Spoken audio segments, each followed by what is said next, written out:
Crikey.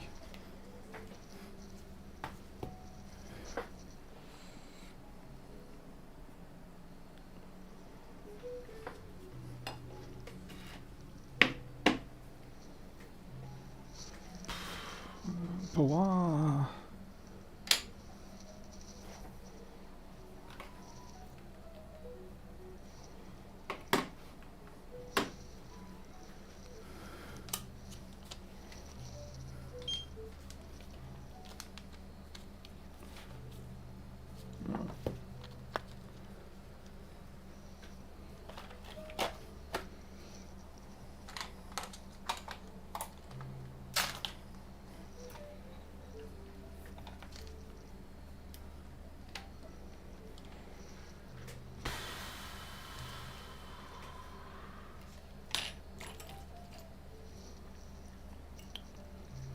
Yep, looks like I think we're alive.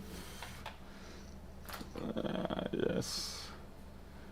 Hey there, Jim. Daniel, Tom, DJ, Costas, Therese, Ian. Yeah, no. Yeah, mood lighting and jazz, yes. You know, one of those kind of nights. Yeah. Alright. Let's see. I gotta get this thing checked out. My little, what do you call it? Engraver Doobie Daka arrived today. And it's actually pretty neat. I gotta admit, it probably will do a pretty good job. The only trouble is that the tips on these things aren't overly basically when it spins, it doesn't hold a very steady point. But I think it's got, yeah, 3, whatever. It looks like it should do the job for clearing away some circuit board stuff. I've got a bunch of different things. I ended up with a whole bunch of cutting blades by accident, but there's a few other different types. We'll see how they go. I think the conical tip probably be fine. So I've got a couple of, you guys look similar. One's a bit thicker than the other, but it was cheap enough. I'll give it a whirl, see how it goes. Might be a little less, might be a little easier to use than the knife. I don't know. I'm very good with the knife, in my personal opinion. And then when you move to powered tools like that, it's a lot easier to make mistakes, like big mistakes. Yeah. Let's see. And my RAM turned up finally for that JTX mainboard. That JTX? Yeah, it was actually meant for this board, and it's an 8 gig kit. It's 2x4. I could have sworn I ordered it anyway, something different, but anyway, that's what I got. DDR 2x4. Trouble is, I've already installed this, so this is now going to sit on the shelf and rot until goodness knows when. So maybe I'll just have to try and find some customers who need their laptops upgraded. I did get a couple of other things. I bought a cat door today that does chip ID. I haven't had a chance to install it yet, but basically what we're planning on is we'll get 2 more of the wildlings, as we call them, chipped, and then we're going to let them come in and out of the front room. We've already got 2 chipped, we need to get the other 2 chipped. Marcel, yeah, that was off AliExpress for that thingamajig. You got to be careful though, because they default to showing the cheapest item often, and that cheapest item is just 5 units of some tip, the grinding tip. What you want is one that costs $20 or so, and that's for the actual grinder. So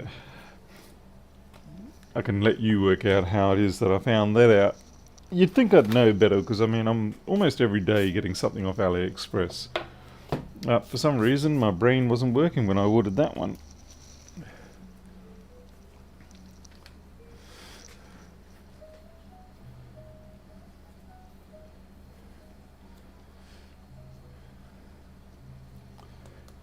DJ Craze, you got to take, is Rascal a cat or a dog? But either way, it's, I always hate having to take him into the clinic. This has got a, yeah, this has got a protector on it. I'll leave it. Anyway, this here's got a problem that it's not charging, and I think you can pretty clearly see why it most likely is. There's going to be corrosion and whatever on the dock. The question is, how severe is it? Is it going to be worth actually fixing, or should it just be like thrown into the bin? The URL for the thingamajig, yeah, okay, I'll put it actually up on chat. Just give me a second. AliExpress. And AliExpress is going to go, welcome back. We missed you today. It's like, yeah, because I was in Townsville today. Spending my money elsewhere. I had to buy a whole bunch of new shelving and got the cat door. Let's see, orders.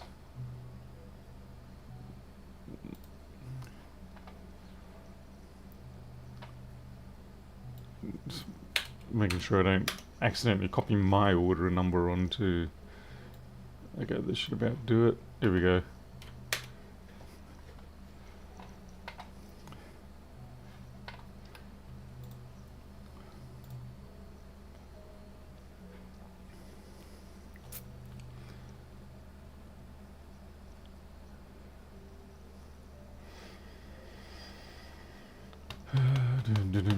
This should, getting close, getting close. I did some fun things today. I had to remove this is a SSD slot holder thingamajig. It's off a A20332, yeah, A1398 Retina, the first one, 2012. Didn't solve the problem, but it was fun getting it off. But fortunately I used my little preheater. I put the logic board on top of that and preheated to about 150, which made me realize I actually need the next version up from this. This is the 1010, which is like 100 by 100 millimeters. I think I might get the 2020, but the trouble is shipping on this one is cheap. Shipping on the 2020 or the 2030 is not. It's like an extra 150 bucks or so. The price really jumps up quite dramatically.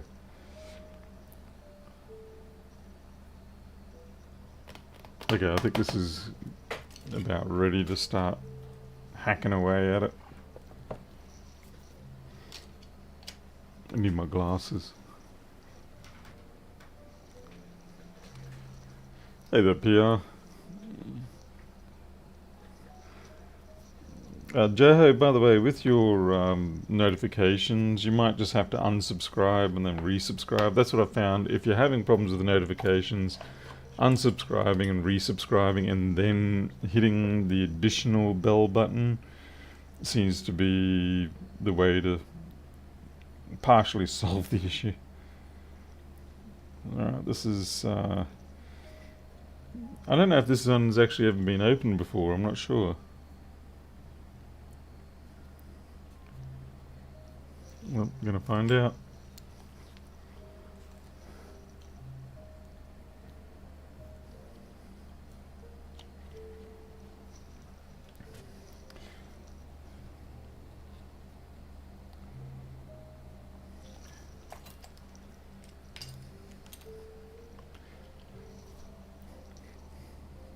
I was hoping my resupply of UPSs and... ah man, I just touched the screen. The worst thing is it'll have glue on it, so that's going to be a... it's going to be a fun task to actually clean up without making things worse on the screen. Like, you can easily clean up one spot, but the trouble is what you inevitably end up doing is dragging crap into other spots around it. It's kind of like Mickey Mouse trying to deal with the unwanted mops. Things just keep multiplying and getting worse. What is that, Fantasia or something? Hey there, Mahai. Can you set the Romanian subtitles? I don't even know how to do that, I'm sorry. All I know is I can just say subtitles are active. Is there something special I need to do? I mean, I've got no problem if it doesn't mean any work on my behalf other than just turning something on.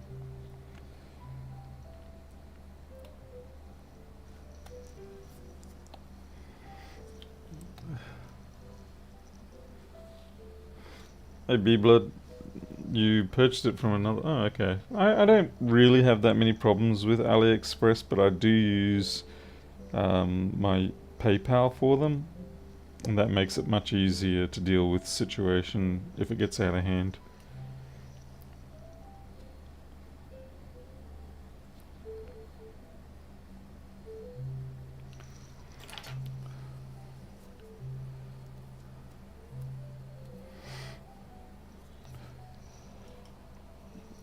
DJ, I found that for some reason it will do that if it's live, but if you wait a few hours for the replay, by then it usually has adjusted the subtitles so they show as a complete block. Because I know one of the channels I watch, the same thing happens. If I catch them too soon, as in as soon as they release a video, then the subtitles are all block. Yeah, they come out bit by bit rather than a complete sentence, and it's very annoying. So yeah, I can understand what you're saying.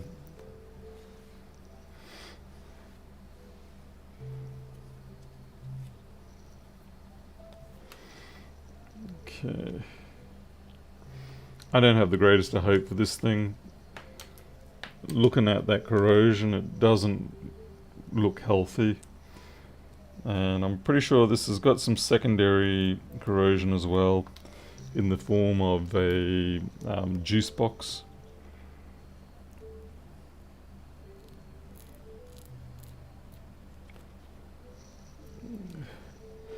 We will see, we will give it a go. You never know, might get lucky. But I always worry when it comes to liquid damage, the biggest fear is always the recurring fault.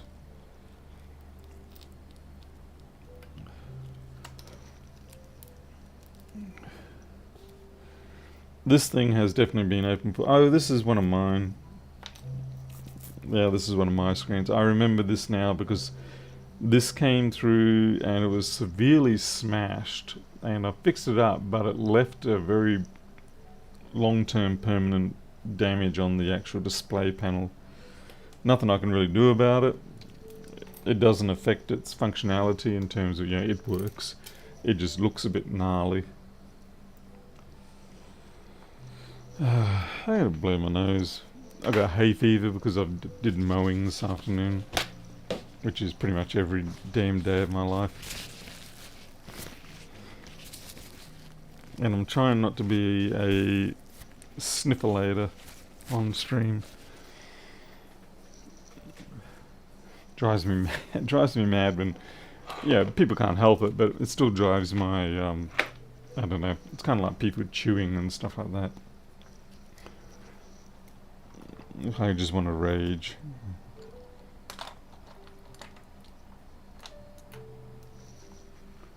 Hey, Paul Marrow. Thank you for the 3 Australian. What's that one for? The kitty cats, coffee, or anything in general?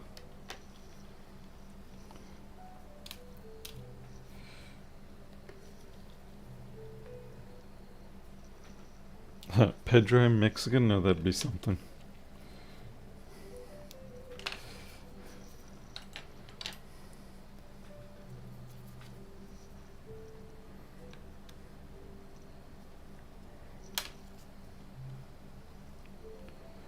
And I've replaced the battery in this. Wow, and I did that in September last year.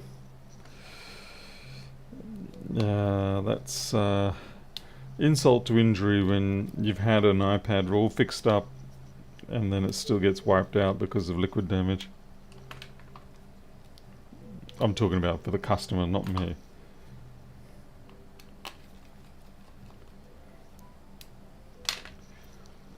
Where's my doobie dacker? Everything's a doobie dacker tonight. Don't know why. It's just the word in my vocabulary.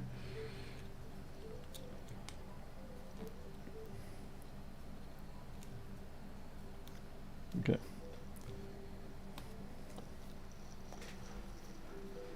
Oh, you're welcome, Marcel. It was actually, I think it was Pedro that directed me to them originally, and I wasn't 100% convinced to get one because I was worried it might have, say, a fixed tip, like when you buy engravers for your personal equipment or anything like that, and they usually have just this one fixed tip in them and you can't change it, stuff like that. I was worried about that, but then I saw a couple of them in use on videos, and I thought, yeah, I'll give it a shot. And for $20, it's not too bad. Ugh, this is stuck on the edge because it's stuck properly.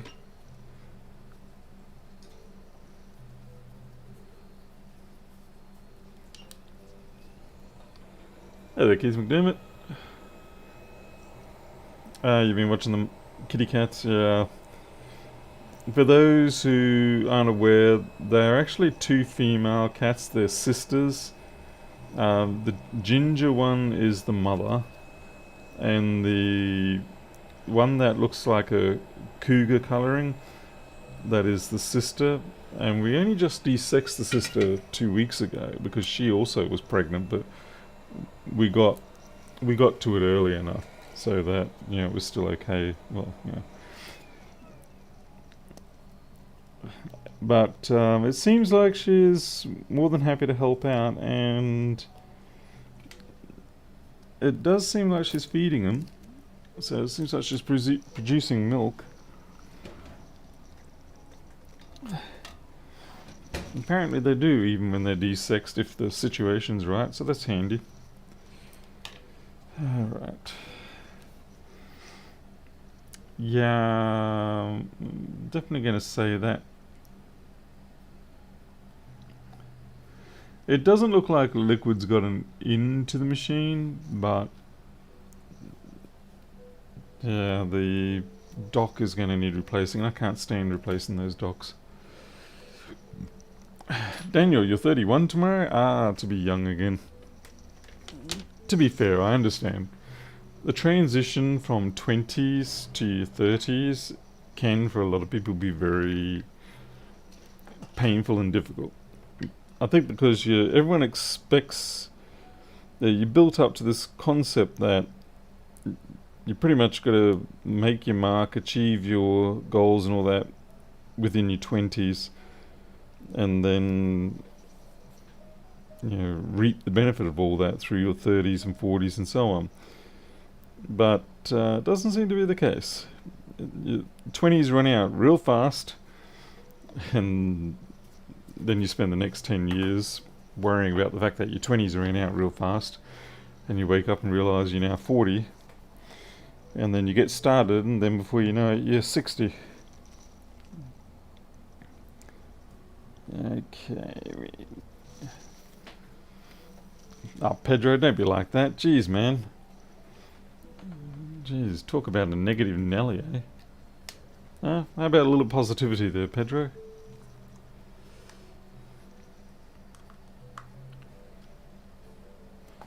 What is this crap again? It's doing this crap where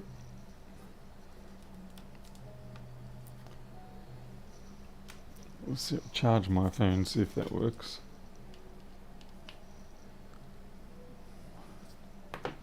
Honestly. Oh.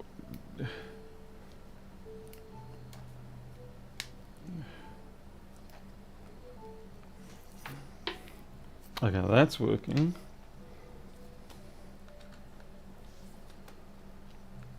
Yes, I am aware that the battery is disconnected. I'm trying to see what it's doing.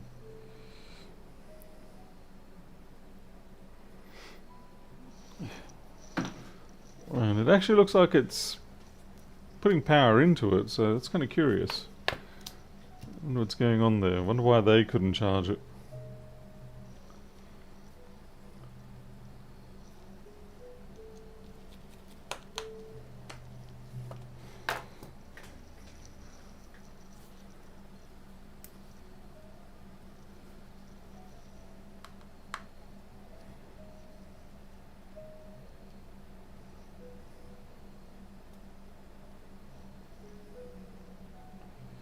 Yeah, there's a bit of a problem there. We're only showing 150. Oh, here we go. 400.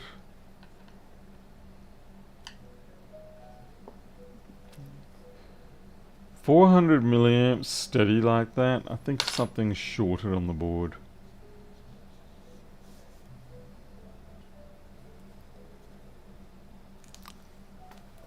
I don't think that's a charging current. I think that's a something's getting warm on the board current. Could be wrong. We'll have a look, shall we?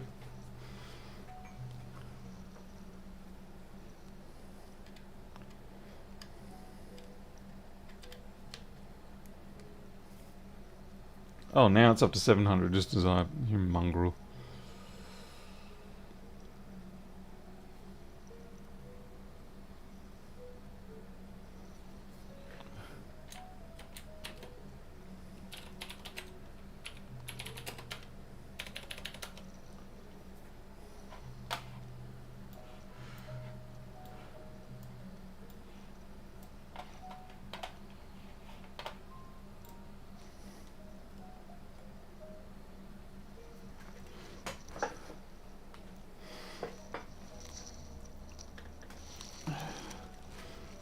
That particular area there, I do believe, is the charging circuitry. You like have TriStar in the corner here and a Tigris over here, or whatever it is that they're using. So I'd consider that to be normal.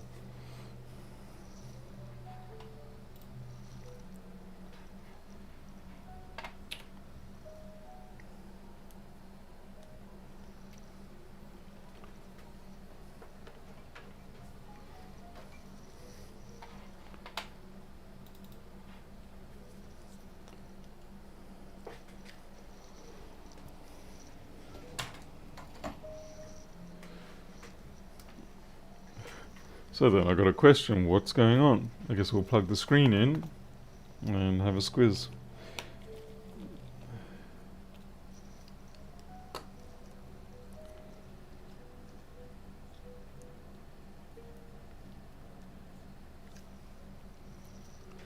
We only really need to put the panel in, we don't need to put the touch display on.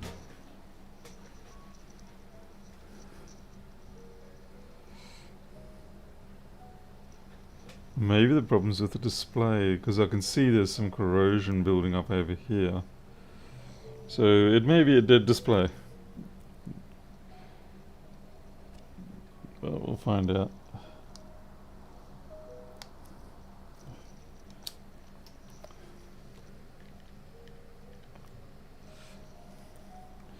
And if it is, I am unsure if I have one on hand. I know I've got a 8th gen display, because I fixed up an 8th gen the other day, and it turns out it was a blown backlight instead of a blown screen. But I didn't know which one it was going to be, so I ordered everything. Okay, Jazz, you're starting to get a little loud. Okay, we've got a screen coming up. It's just saying battery is flat.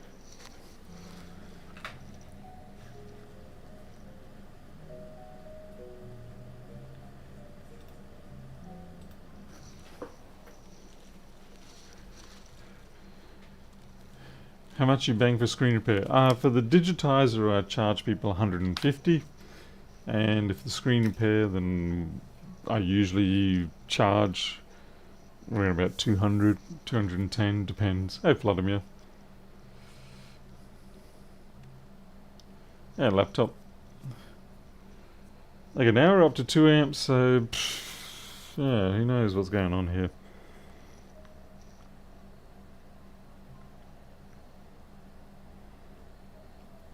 Maybe the port just needed a bit of clearing out.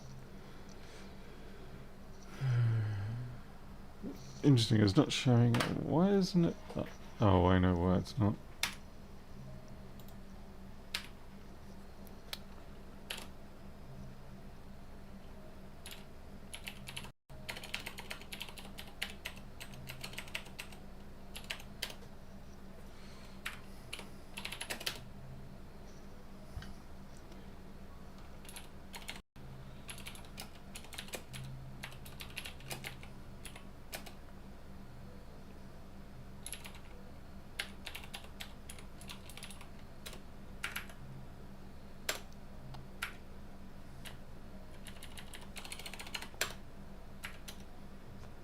Resource temporarily unavailable. What kind of bollocks is that?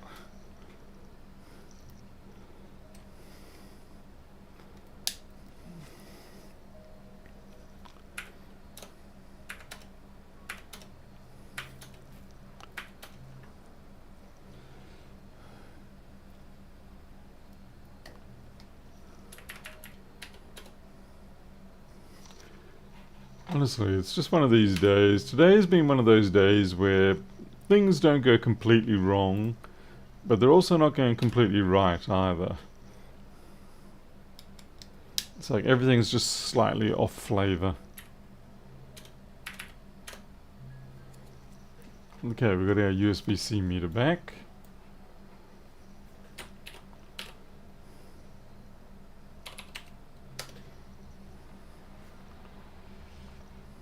Multimeter back.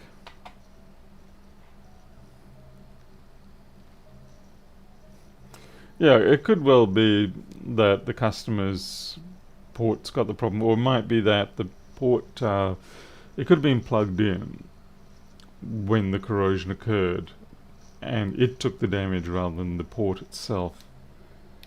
Mind you, we're still stuck on battery charging, so we're going to have to wait this out. I've got a PC that I've got to start fixing just now, so I might put this off to the side while we wait for that PC. Yeah, I need better shelves on the side here. Okay, we're gonna have to go wide angle on this one. So apparently this machine, I don't have a job ticket for it, by the way, intermittently restarts. It could be anything because it's a gaming machine. Hey Murata. I'll take the customer's information off so you don't see it.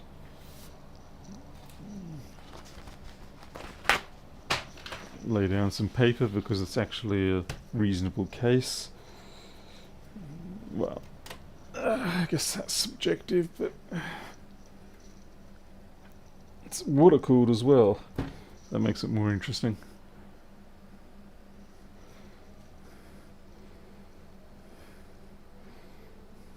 So someone certainly spent a reasonable amount of money on this thing. Oh, that's actually glass. Yeah.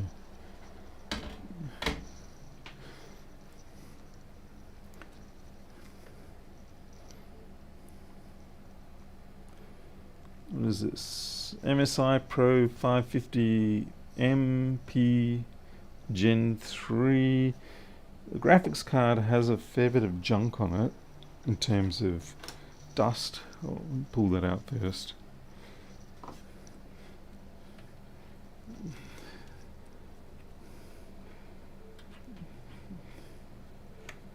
That's a seriously sloppy fit for the PCIe.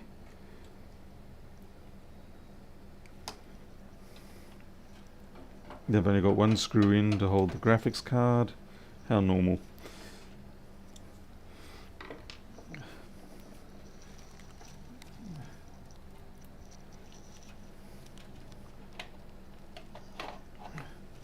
Yeah, naturally well, it's not choked up with dust, so that's okay. I think it's just the dust collecting on the edge of the thermal pads. I mean, there's a bit of dust in there, but it's nothing colossally bad. Hey, Christos. Yeah, the pump might be shot. That's actually a good point. I have had that in the past.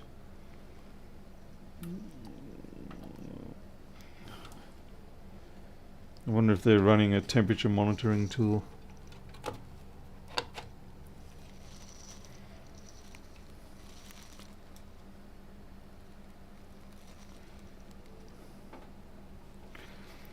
I mean, I can understand that, you know, water cooling's pretty cool, pun intended, I guess. But at the same time, it brings about a lot of... Okay, I've just noticed something, that the far right pin here is actually discolored.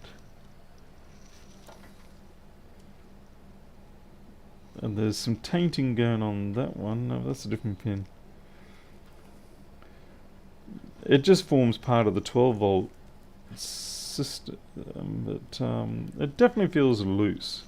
I can't even show you because it's just too high. Oh wait, here you go. You can just zoom in with this. You can see the discoloration on that pin.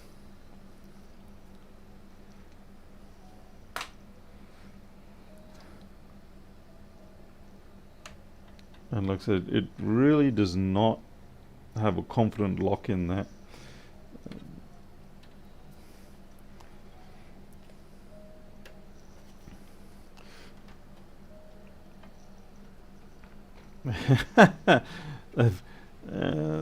The SSDs just casually thrown in there.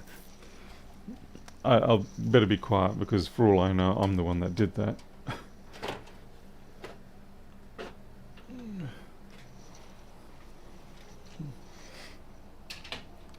I don't have a recollection of this one, but who knows.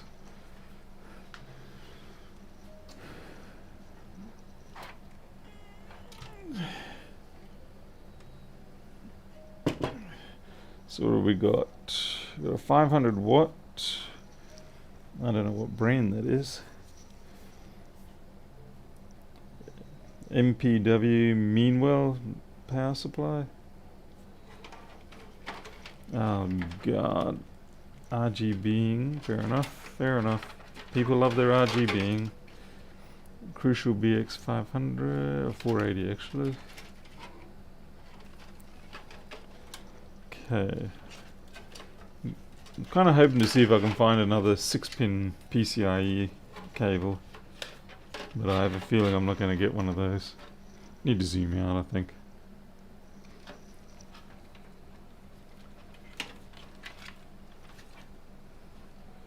Yeah, it looks like there's just the one.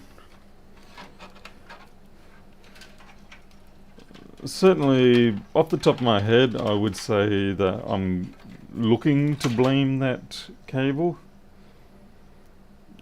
Although, to be fair, it's now also the card. So I'll just go grab another power supply, see if we can compare the way it feels.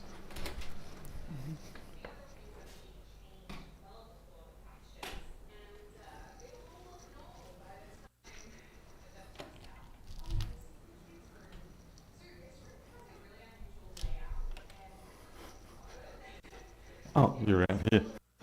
I thought you were in there, and I'm like, that's okay. Oh, hey, Vicky, what are you doing here?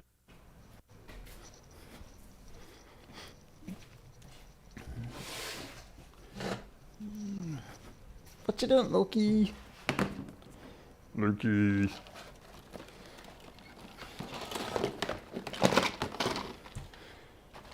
Mia. Yeah, Mia's wandered in here.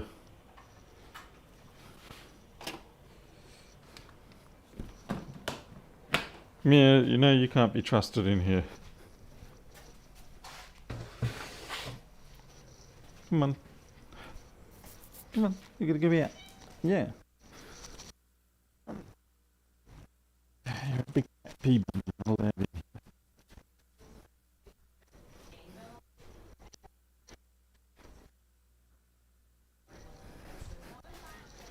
Okay, Loki.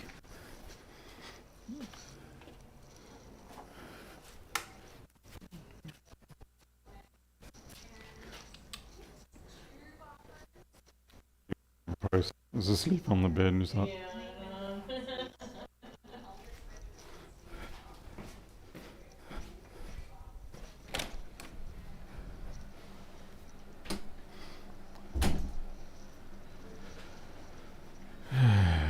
alright.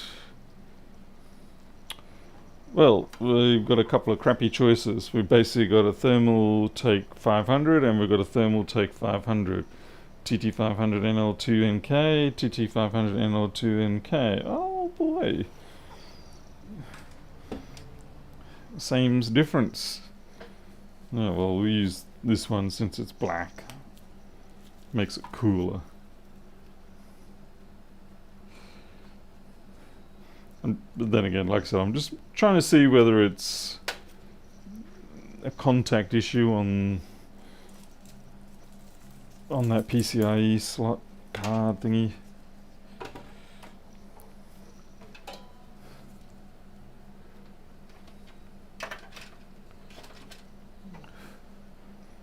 See you later, Murado.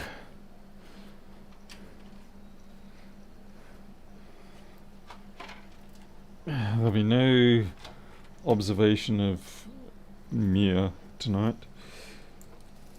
Had to get her out of that room. Such a freaking pea-bum.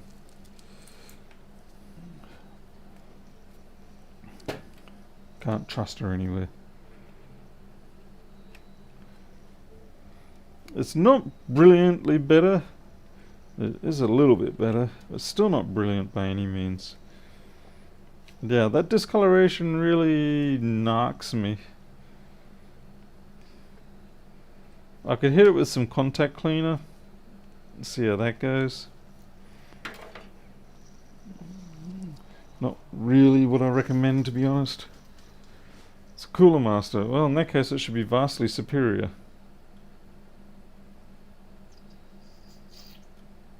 Okay. Well, I would consider it to be superior. Maybe I'm wrong, but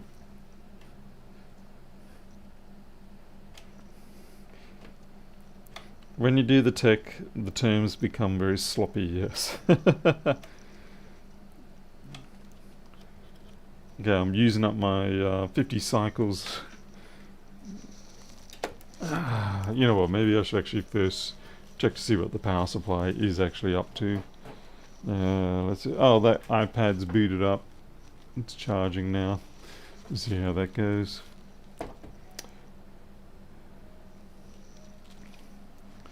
Now, where the hell? Oh, there it is.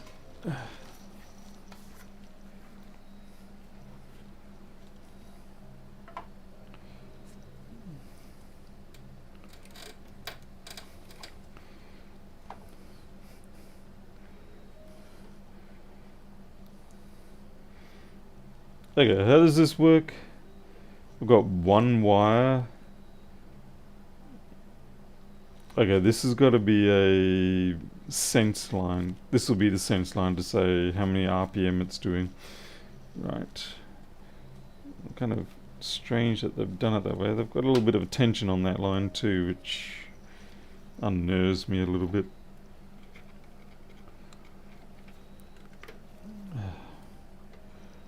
Remember folks, this is not my daily drive. I mean, geez, I gave up doing PCs in general many years ago.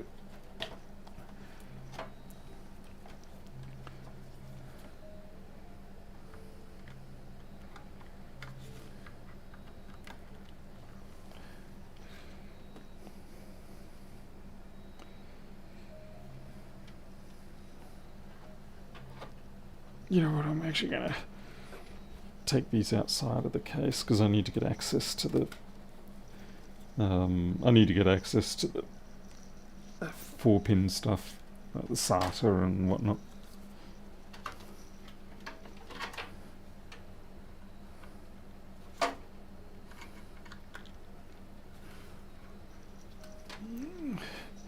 We can always reroute the cabling.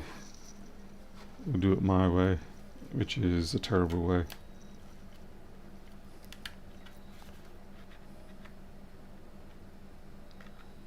No, I was right.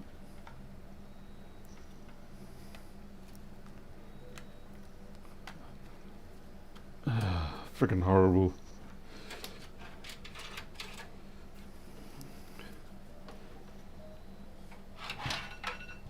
Ah, jeez. Yeah, micro, I'm coming. Snooze that for 10.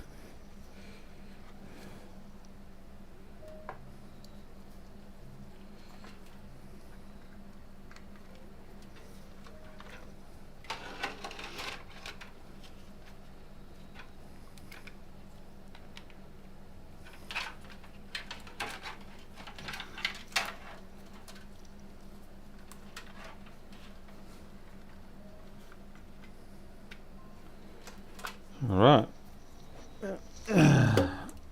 Might be able to make a flashbang out of this yet.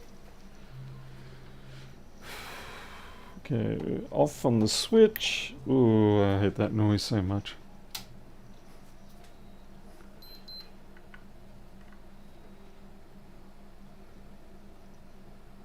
Everything seems alright on the power supply.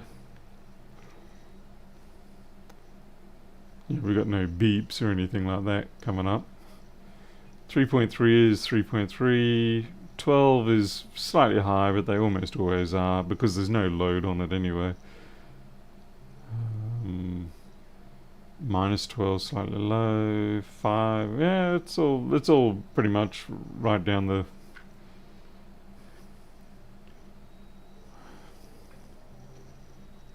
So can't blame that. I think we'll stick with that power supply. I'd say we've got a chance with either the fact that that 6-pin header needs to be reworked, or the graphics card needs to be reworked, or we have the situation whereby it's just simply cooking itself because the cooler's not running. They must have had this, I think what they did is they had this attached like that. I'll have to come up with something for that. Okay, it seems like that cooler is being controlled by this. Oh yeah, it is. Oh man.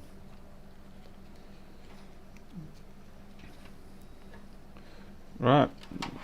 Nothing like an excessively complicated solution to what should otherwise be a fairly simple thing to do. Run the pump. PWM it, I suppose.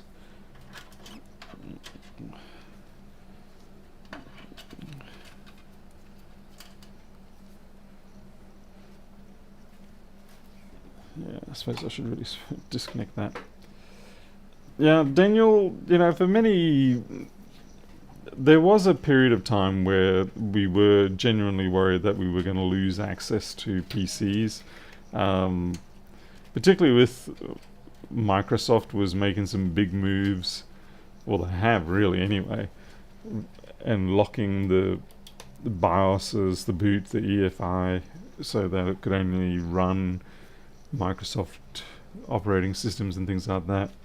But we sort of dodged that bullet a little bit.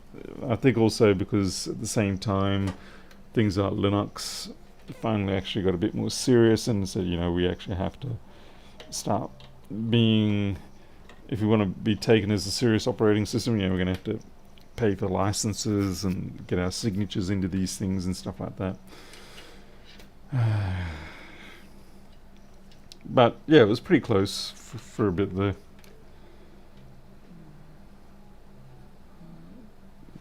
I want to pull this pin out that is a bit dodgy and see if I can crimp it, but at the same time I don't have the right extraction tool.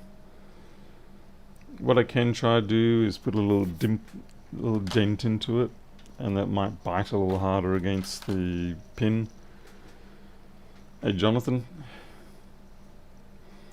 Jonathan who does console repairs.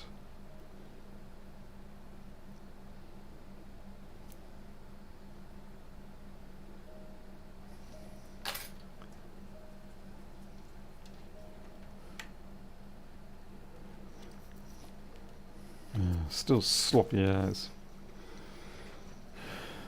Don't forget the kitty. Yeah, it'll remind me. It'll spit back up in a few moments and remind me that I've forgotten.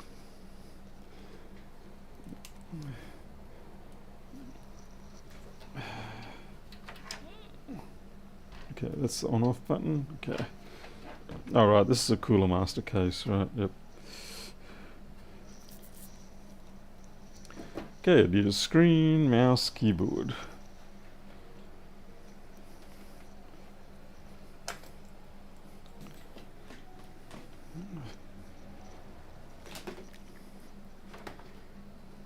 Need to zoom out more still.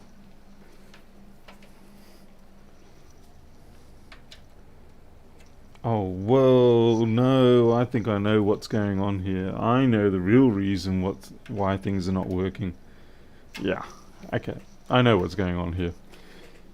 And I know why it didn't work even when they tried on multiple screens.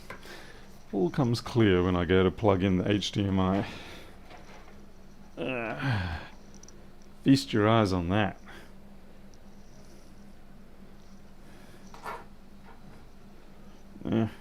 Check out that HDMI port. Looks a little sloppy.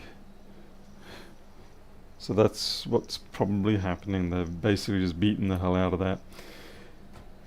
So I'd say the easiest solution for them at this point is to get them a DVI to HDMI adapter lead, and they just plug into the DVI, not the DVR, the display port. They could do DVI if they've got a screen that's limited to 1920, I suppose. But probably the easiest is just get display port. But yeah, that HDMI port that's stuffed. And could it be replaced? Probably, but I'm really not going to bother doing that on a graphics card like that. It'll be, yeah, it's just not worth it. Easier to just plug in a display port and it solves the problem. So yeah, been chasing red herrings. Although that discoloration of that pin still concerns me.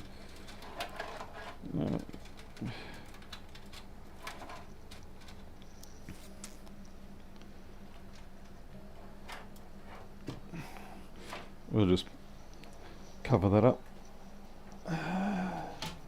Cover that up like dog's business.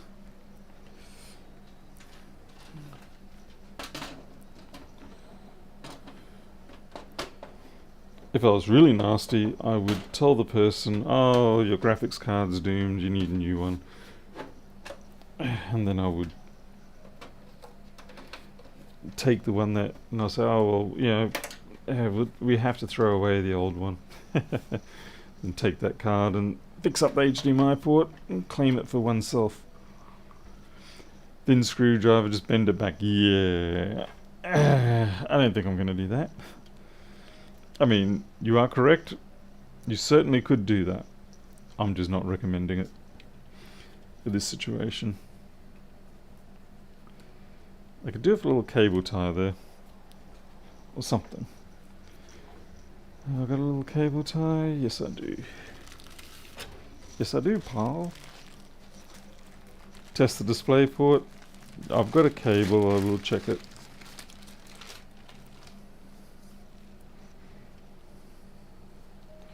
And I'll make sure I get the piggy tail of this cable tie to run right into the fan, just slightly, so it sounds like someone's riding their bike with a playing card jammed in it. That lovely sound. Anyway, whatever. Shut up, Paul. There we go. Right, I've got to go do micro, and I'll go grab one of those cables as well.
microwave?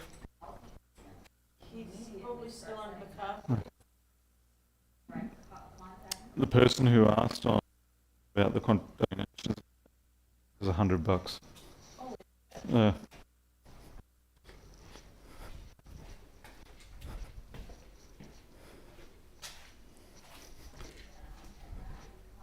They're also a cat rescue.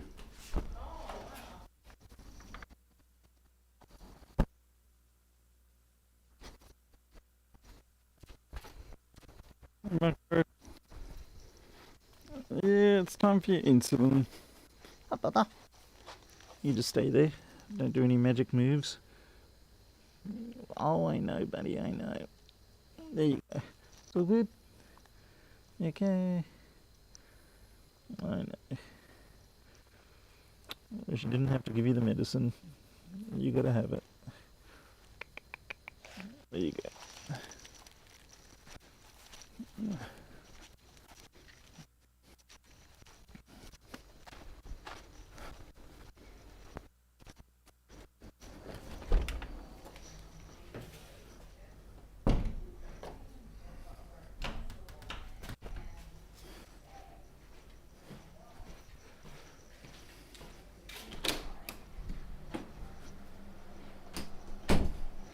Alright, we're back.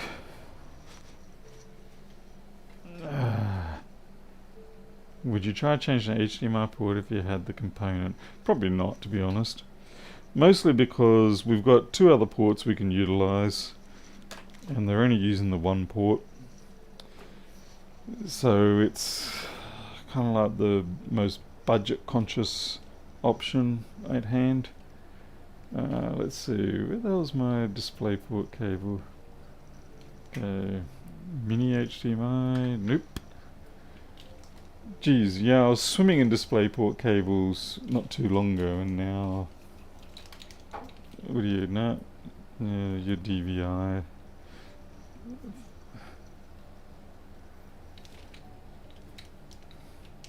Oh, it's fine. I know where my DisplayPort cables can be, should be, might be, could be.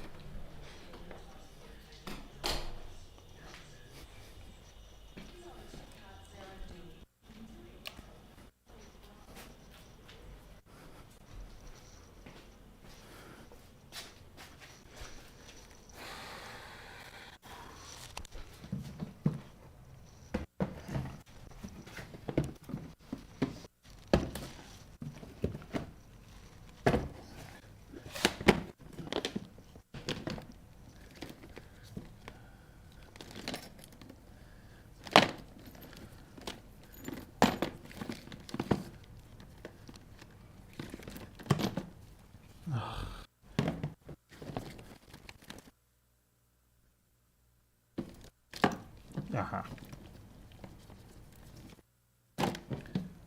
No, another DisplayPort to DVI.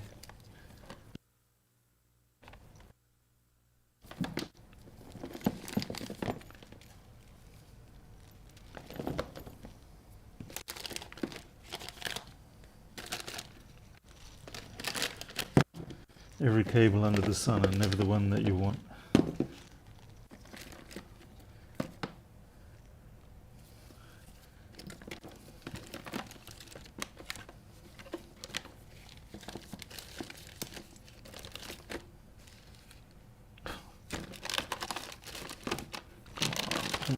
Come on. Yeah. DisplayPort mail to HDMI mail. Whew, thank you very much.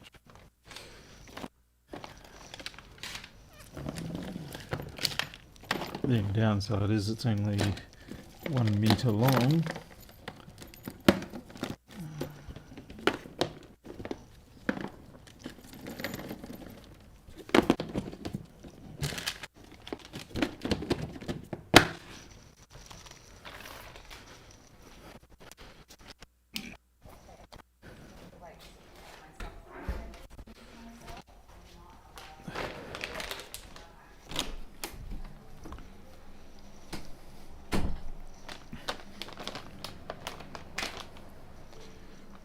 Pristine cable.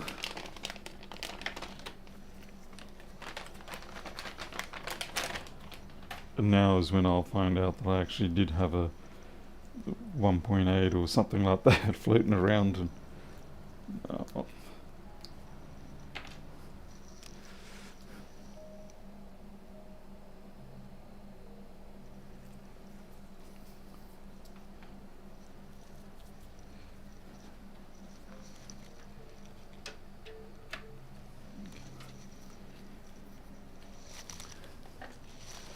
yeah, purely from a cost effectiveness, there's just no compelling reason at this point for me to consider doing a repair of that port. And yes, it probably would work momentarily if we went along and squished those brackets together, but that's a solution that's going to become a failure in short enough time anyway, so I really don't want to take that route.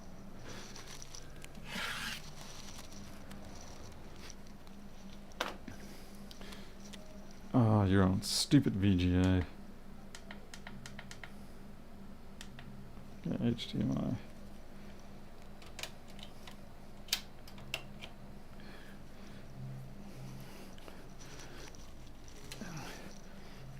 This workbench is not designed for working on PCs so much. The one behind me is, but the one behind me does not have cameras on it.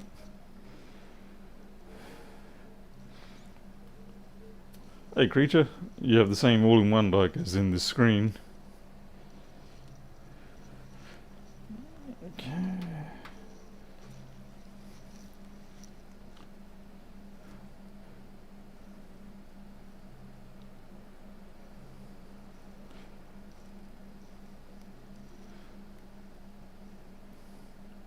Okay, we're not getting anything coming up.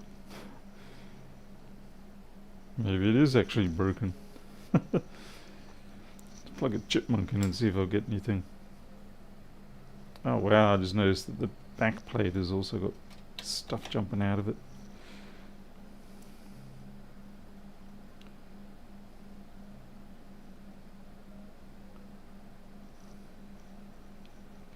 Oh, all-in-one water cooling block, right, okay. It doesn't look like I'm getting any CPU activity, funnily enough.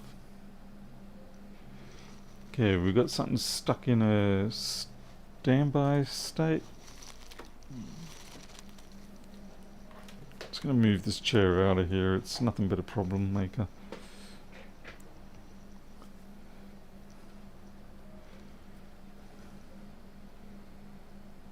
Yeah, we're not getting any USB activity.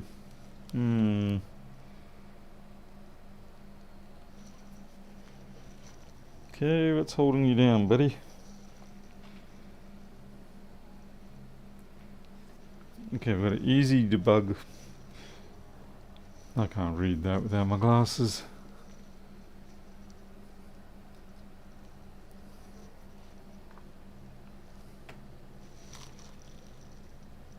Okay, it's got a RAM problem.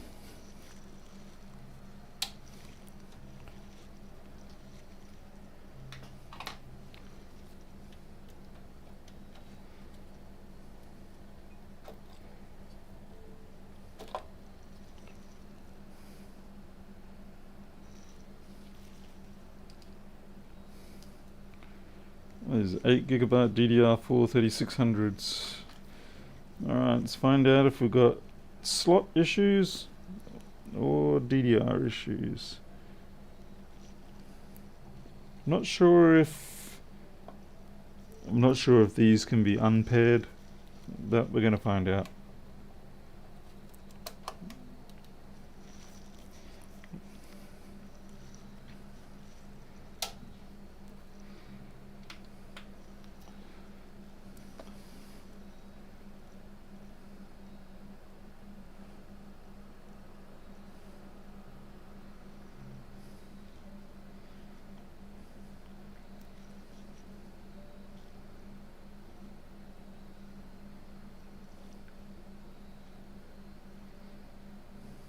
Yeah, we've still got the same fault.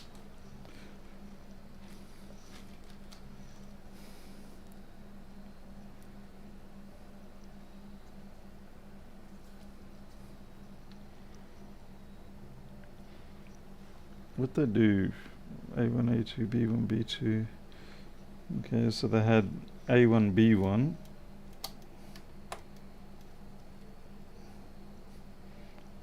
Not pushing down too hard, just hard enough to get it in, make sure it's sitting.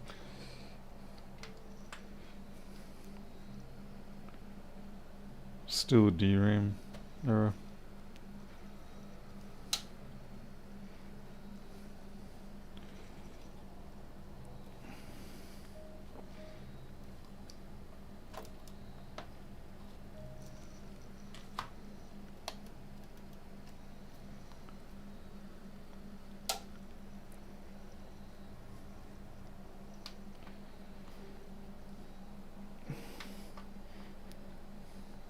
Okay, we've changed. We're not DRAM error anymore. Oh, yeah, there we go. Okay, so we are booting now. Where are we? Memory modules were found on non-optimized memory slot. Please follow instructions. Yeah, whatever. So what does it want? It wants B2. That's okay. We're making progress. So it's possible that this is gone and died for some reason, or the slot is dead.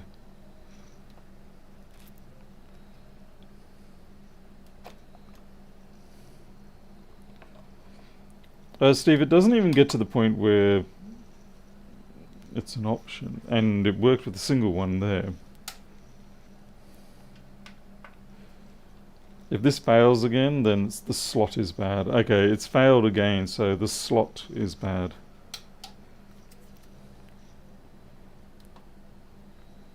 Either that or the whole bank is bad, because I thought I had it in A1 originally. Okay, this will make a few people cry, which actually makes me happy.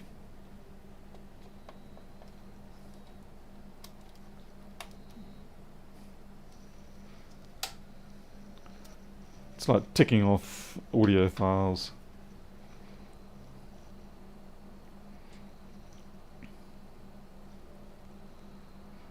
Looks like Bank A could be dead. Yeah, I think Bank A is dead.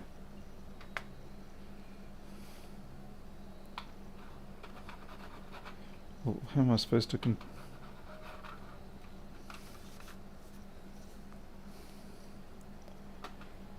let's see. Great, that's not even...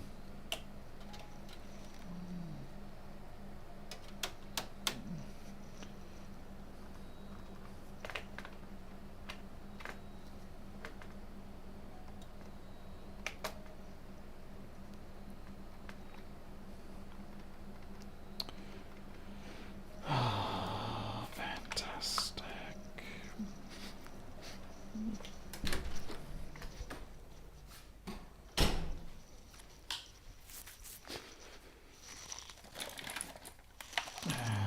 Time to bring out a real keyboard.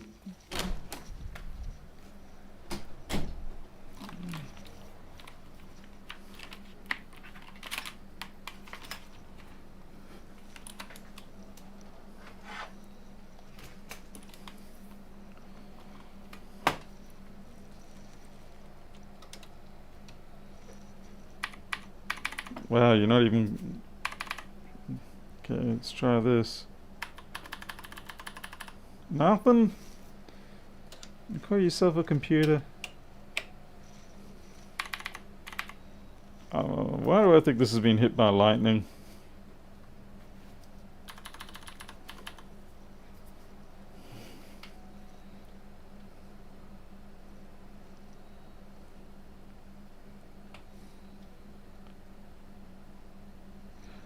Yeah, Pro Engineer. I actually just had it in those.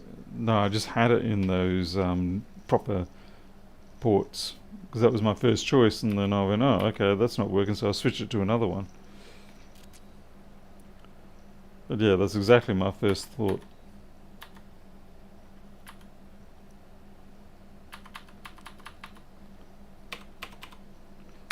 Well, I've got power now. I think it just simply got itself into a little bit of a tizzy. Okay, delete.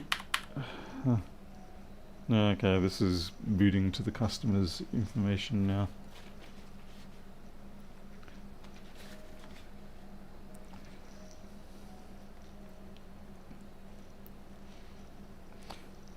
This is an MSI board. I don't know what CPU this is, to be honest. Oh, thank God, they've actually... Okay, see, the mouse works there now.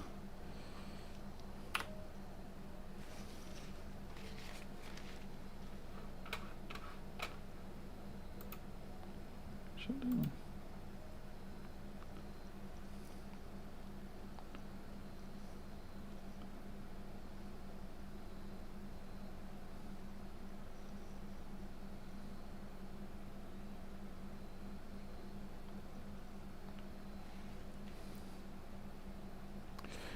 Tony W, the reason why I'm saying they're in the same bank as in both Bank B is because the writing on the board down here, they've actually got it listed dim A1, dim A2, dim B1, dim B2. So it's like A1, A2, B1, B2. So yeah, I would refer to the technical manual before I state anything else.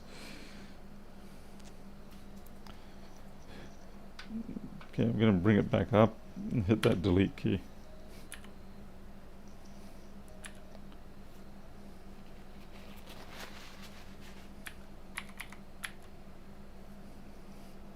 What the hell, bro? You ain't shut down?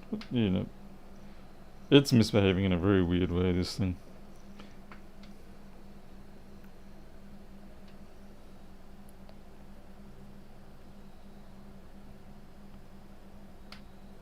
David, what was your tip?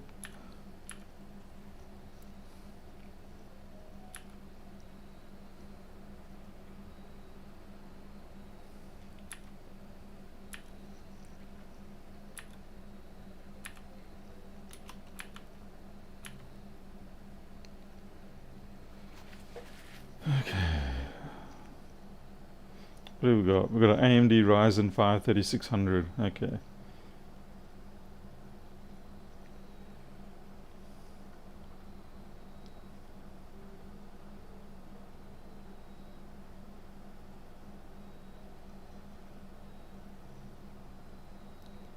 I don't personally recognize any of these yet, these sort of setups. I don't normally deal with AMDs at all.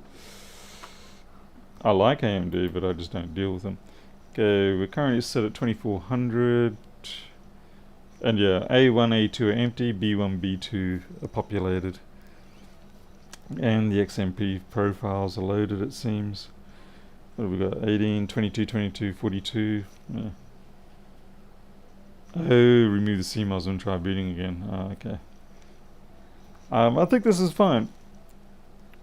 I think for some what we'll do is I'll shut it down. I'll try plugging them both into, but maybe I shouldn't. If this runs on the B slot, I'm just saying that normal hardware memory setup is for the same channel alternate slots. Do you have oh right, yeah, I see what you're saying. This is a Pro, is an MSI Pro B550 MP.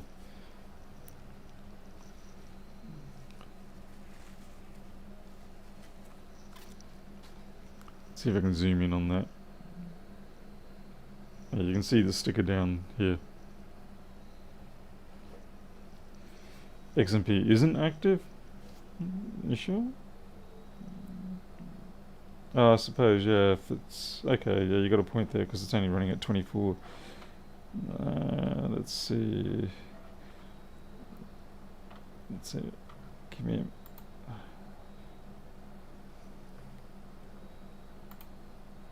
Weird, it's keeping it at 2400.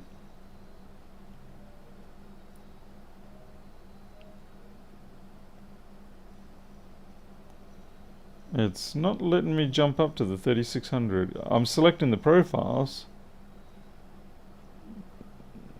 Maybe it just needs to have XMP enabled. You know what, I just feel a bit bad running on the surface here, so I'm just going to get something to put on there.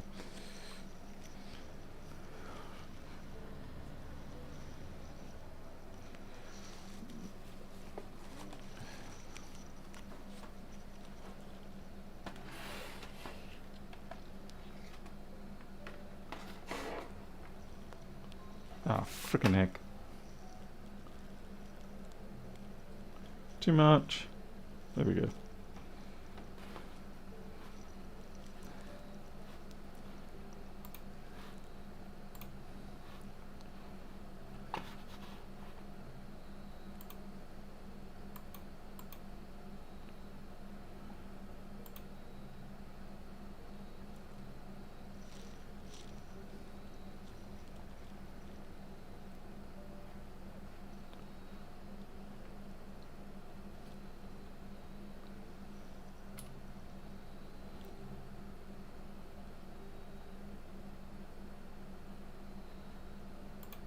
What are you doing, Paul?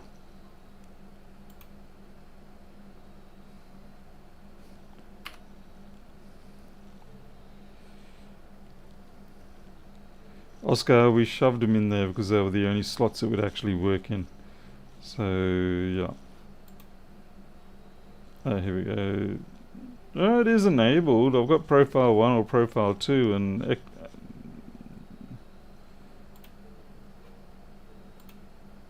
So yeah, the profile is enabled.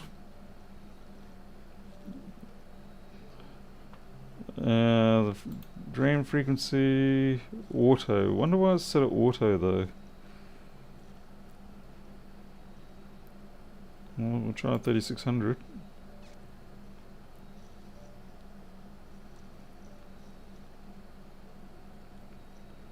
Weird.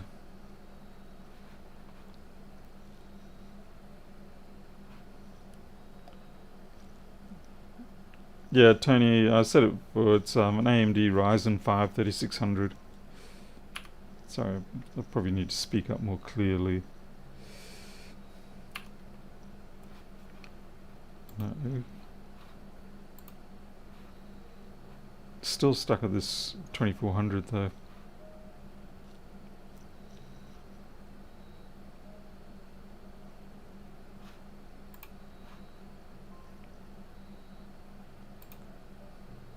Maybe it'll be better when I go back in now.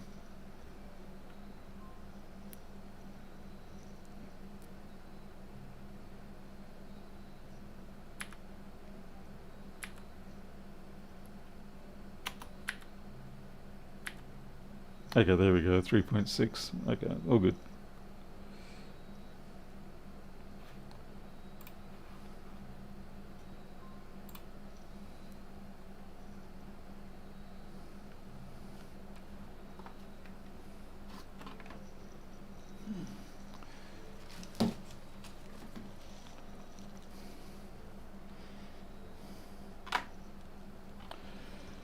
This here is going to be a bit of a problem.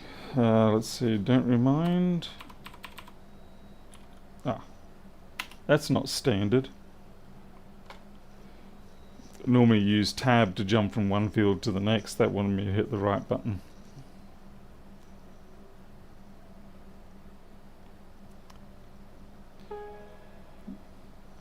I'm not sure what version the BIOS was, sorry.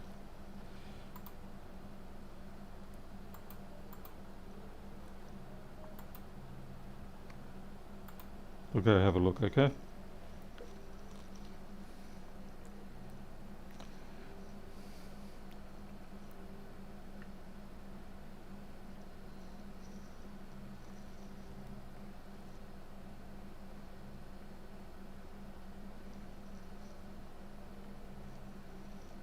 It takes a damn while to reboot.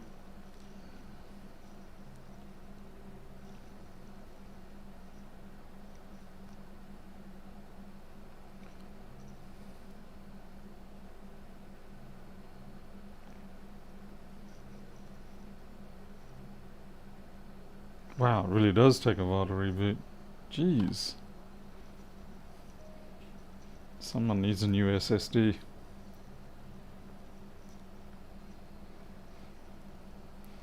I think they've got a... Has this got a... probably can't... I was going to say, has it got a... What do you call it? NVMe slot on it?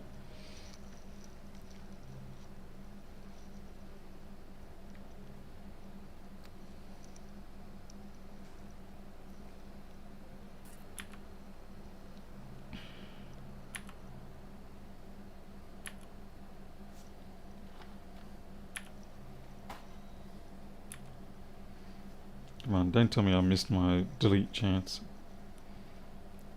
Don't do that to me. We don't play that game.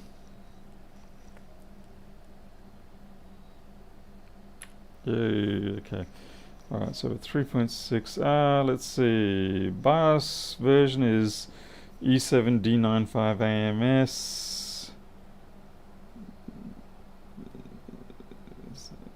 V dot 100. So E7D95 V12. So you got V12. So this is different again. Whatever this AMS is. This was also from, well, I don't know. This could be American, so it could be the 11th of April 22, or it could be the 4th of November 22.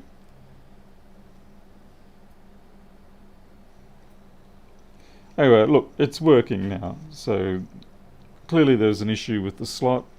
I can't see any debris or anything in there. So what we'll do is we'll pop it out, give it another shot, but I'm going to say that something's happened to the controller for that slot, or yeah.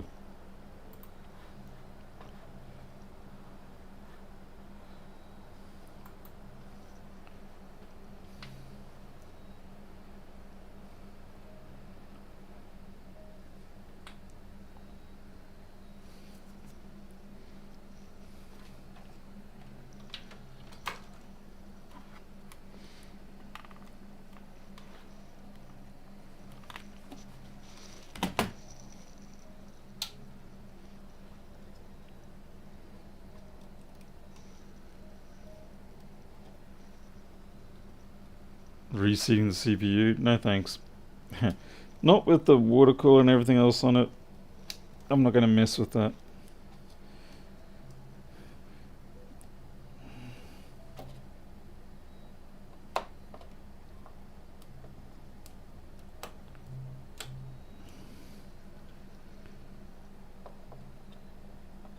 I mean, yeah, maybe I should, but I'm disinclined to. It feels like that's opening up another bag of rabbits. Yeah, I think I want to just leave that be, to be honest.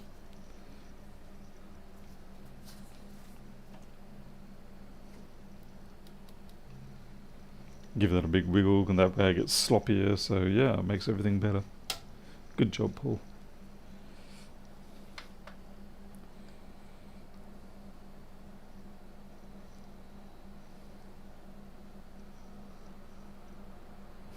It's booting this time.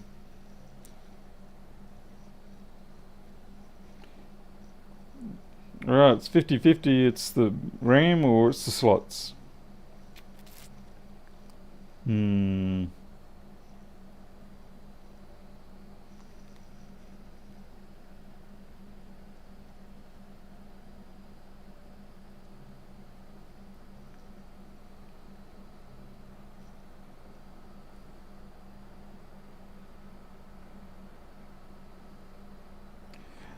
Yeah, A2, B2 is the default configuration, but I'm just sort of going by the elimination of what we had before.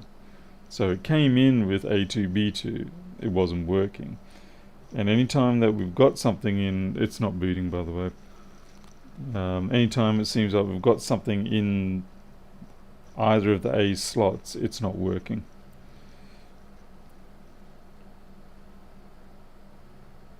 Yeah, it's interesting. It's yeah, it's just not even booting now.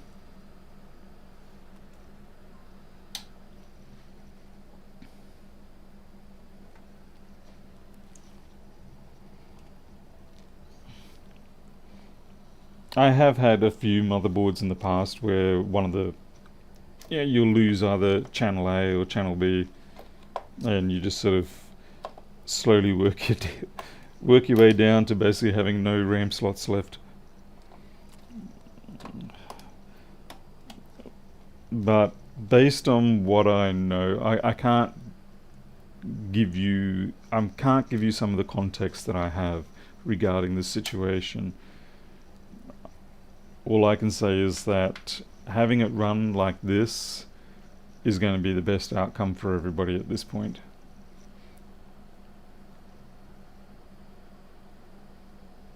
Yeah, that's booting now. Oh, what was that actually then? It's booting again. Now that they're both down there, it's booting again.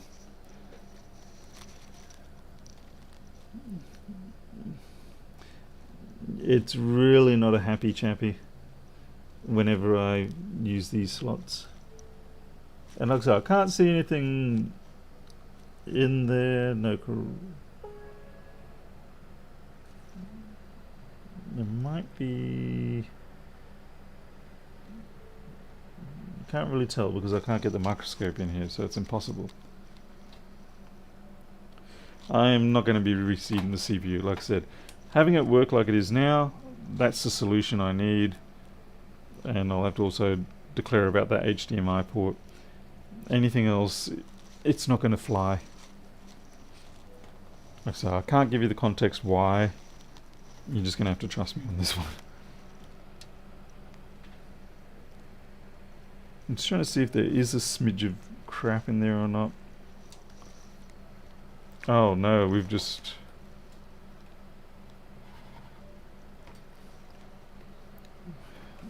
Okay, who's at fault here?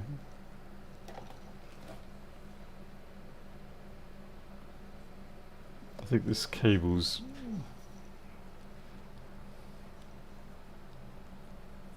Yeah, that's right, that's what I was saying. A1, A2, it won't boot in any of the A channels. Do people even read what I say?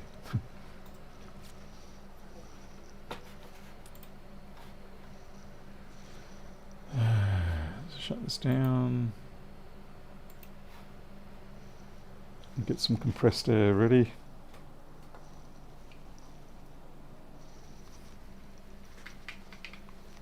It might be very, very unlikely that it's a bent CPU pin, given that this water cooling setup has obviously been here quite some time. I could understand if it was newly built, then yeah, that would be a viable option. But this has been running for God knows how long, I mean, based on all the junk, so it's not something that's... A bent CPU pin's not something that's going to just jump up like that. Not likely anyway. Statistically, it's very unlikely.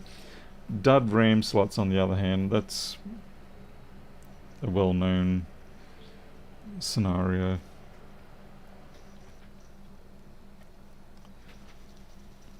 Hey, Tradie. Okay. Here we go. I hope this isn't too loud for me. Ah, frickin' hell. Goddamn upside down cans of air. Alright, we'll just have to use this then.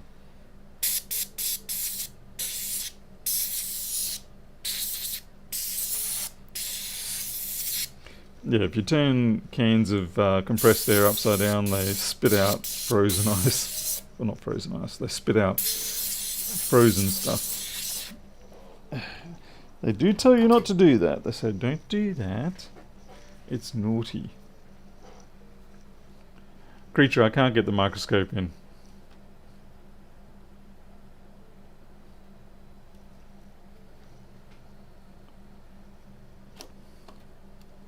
Like, I can't get over this. Put it this way. I could, if I really wanted to, I could lift the microscope up, raise it up in its stand. But then that would mean I would lose my setting that I have, the height that I've got it at, which is a comfortable setting that took me enough time to get. And yes, I could mark it on the riser where it is so that I could recall it. But you know, that's just not worth it.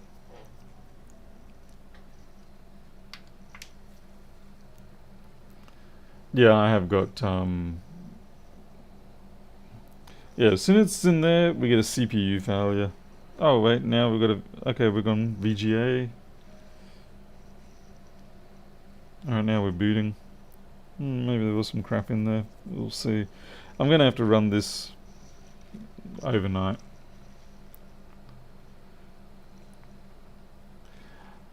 I'm not sure why it is they tell you not to use it upside down. There is something that, I guess whatever the propellant is what's freezing. Okay, we've got no lights on our debugging, so that's a good thing.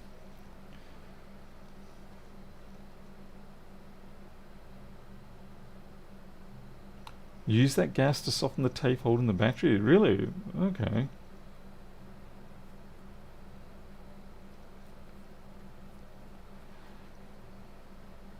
Yeah, I've got memtest 86 and all that sort of stuff. And I'm definitely going to have to thrash this machine tonight.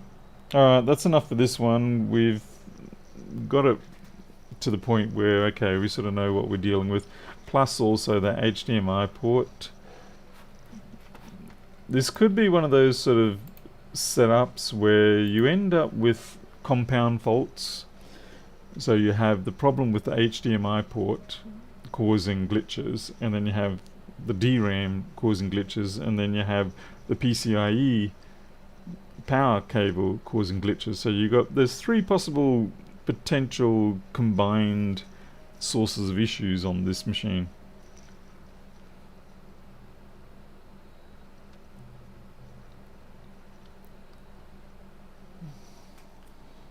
Let's see, I'm not sure which one this one uses. It says ozone friendly, so I'm going to guess it has nothing. Let's see if I can find where it says propellant. Oh, yeah, here we go. Yeah, no wonder it says that. Difluoroethane. Yeah, that's really probably not what you want floating around. Why can't they just use compressed air? Liquid air. Or dry ice would be another option. Yeah, difluoroethane.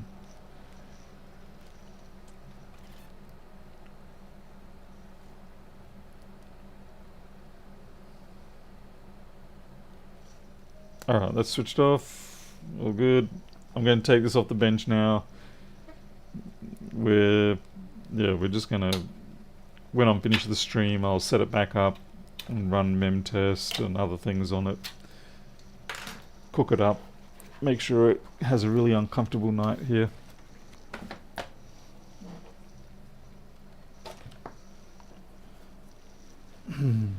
Well, at least we didn't have to replace the power supply. Thank God for that.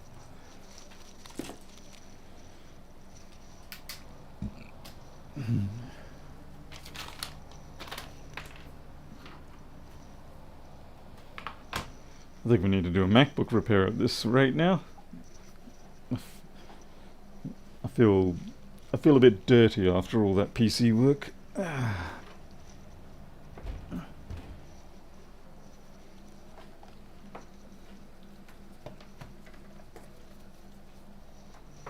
Just clean up before I take it any further. Wrong damn thing.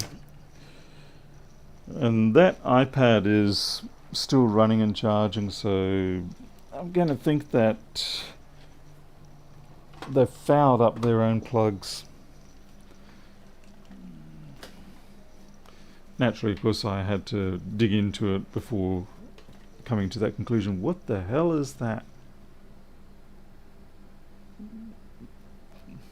That is a gummy, I think, that is being chewed on by a mouse. I think it's a vitamin gummy, or just maybe just a lolly. I'm pretty sure it's got teeth marks from a mouse. That would have come out of that case. Fluoroethane is a non-toxic flammable gas. I'll give it a pass. Okay, let's have a look at this. Yeah, that's been munched on. The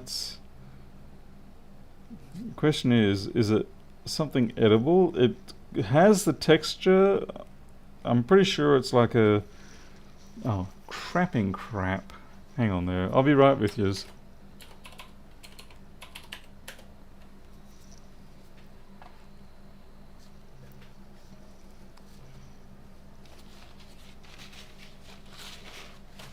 Alright, here we go. Let's Get a maximum brightness.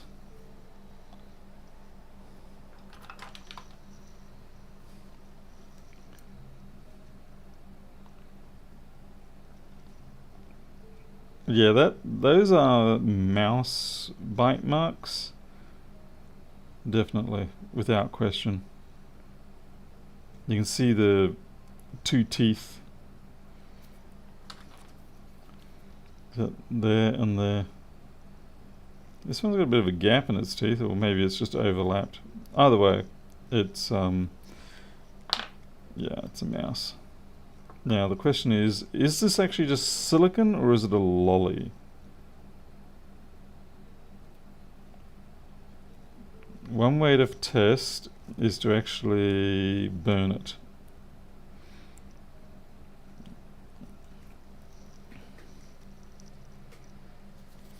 Put the extractor on.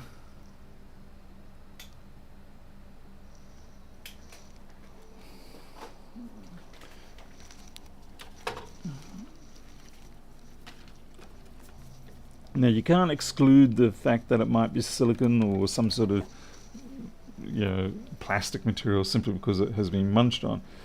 Because if it's got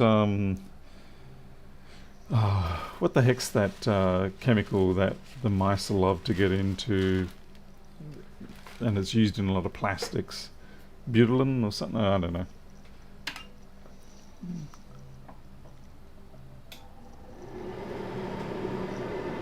$10? No way. Not even 10 million, to be honest, because I've seen what happens to people who do those sort of things. They feature on, there's a lot of water in that. Oh my god.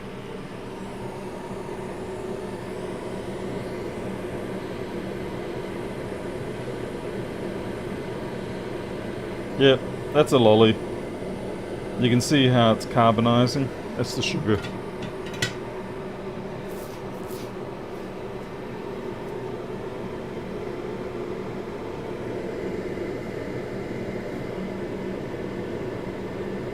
Well, at least it's sanitized now because it got cooked. But yeah, people who partake in those sort of eat it for $10 or something like that, they later feature on Chubby Emu's videos, and not many of his featured people live.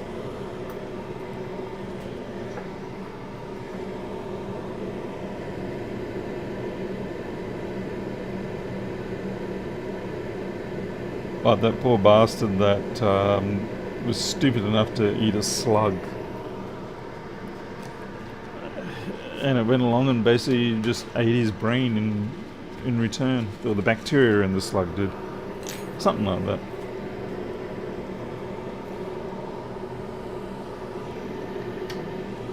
So yeah, I will not partake in such dares.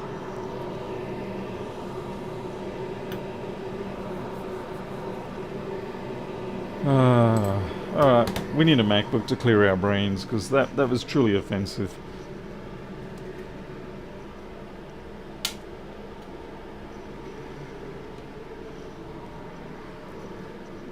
Yuck.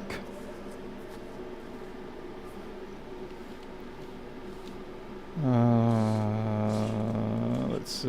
Oh, looks like we've got another Jason one.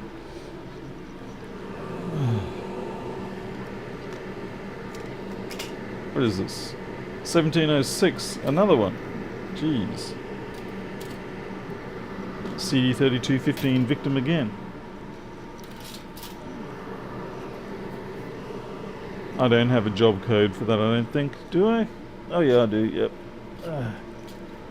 Let's bring it up. Of course I do, I've got a sticker on it. Huh. Come on. Good job.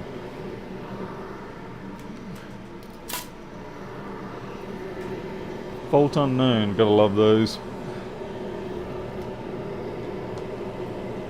Alright, so I think this one's been beaten up pretty bad.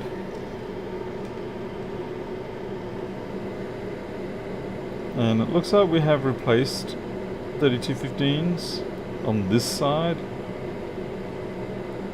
Does this mean it's working now? Oh yeah, wait, no, that's right. This is the one that, for those regular viewers, god damn this microscope, sorry. Excuse my chitter chatter of disdain tonight. It's just one of those days. Where the hell's my cursor? Ah. Yeah. Okay. Useless microscope that doesn't automatically load its values. Anyway, what I was trying to say is, yeah, we lost that resistor there, the pad rather, so we couldn't get access to the pin anymore, or the trace. So what we did, and this actually threw Creature really badly, is we ended up putting the resistor across here to do the same thing. But we didn't end up having success even with that, in spite of the fact that it actually did seem to produce the correct signals in the right areas. So now I'm going to have to reevaluate this and see what we can do, if anything.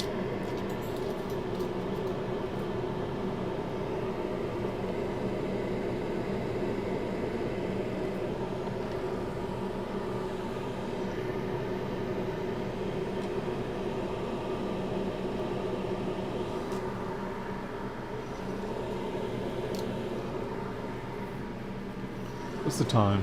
Ooh, cutting it close. Getting a bit late. I might have to, if we don't have some sort of progress quickly, I may have to just like walk away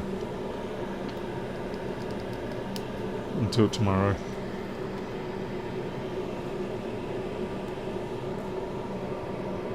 Fantastic. Absolutely nothing coming up.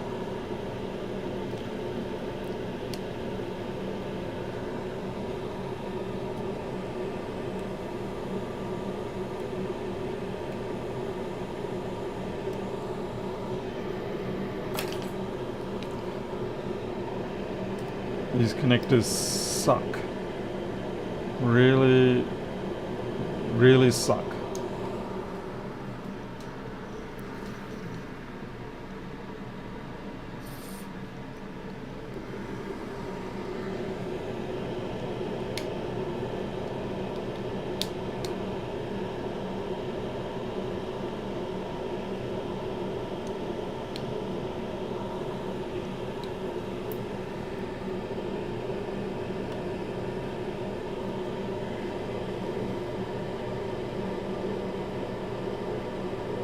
Alright, so we're only getting 10... We're not getting very many milliamps at all, so it sort of infers that there's possibly a short on the board. Oh, sorry, what's this answer to your Lenovo question regarding flex board view? Tradie Trev, sorry. What was that question? At least Tradie Trev's got a pretty bright...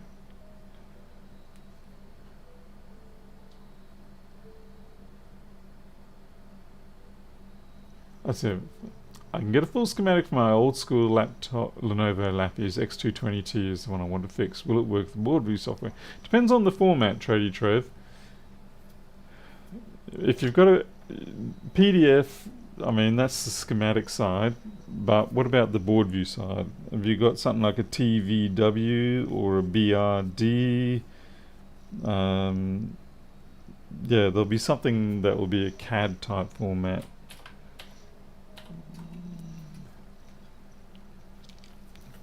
Because yeah, the PDF alone is, you know, that's just your schematic.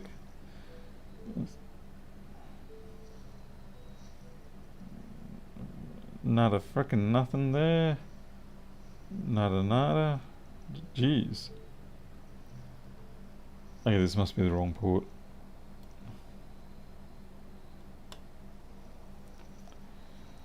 Oh, joy. We've got one of these ones where every port is different. Oh, God, I hate these so much.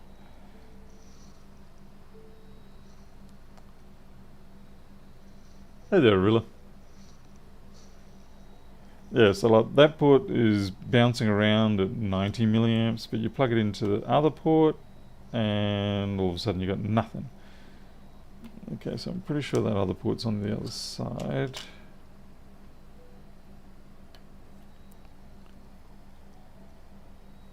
I mean, when I say nothing, I mean limited. Okay, so it's up here, so clearly we've got some damage that we've missed somewhere.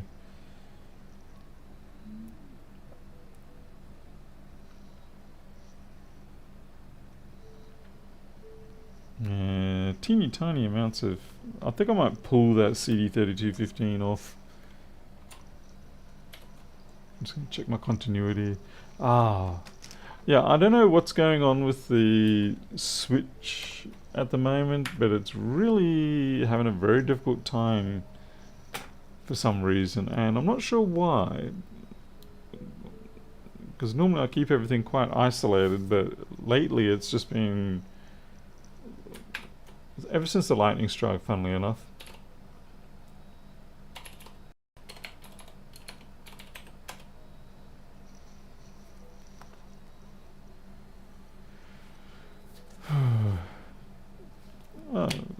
Hey Graham. Damn it, Graham, you missed me working on a normal PC.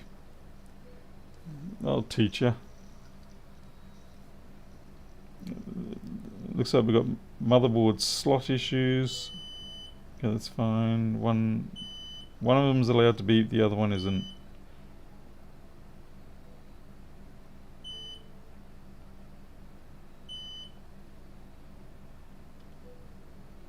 How did I leave that cap there? That's a gnarly looking cap.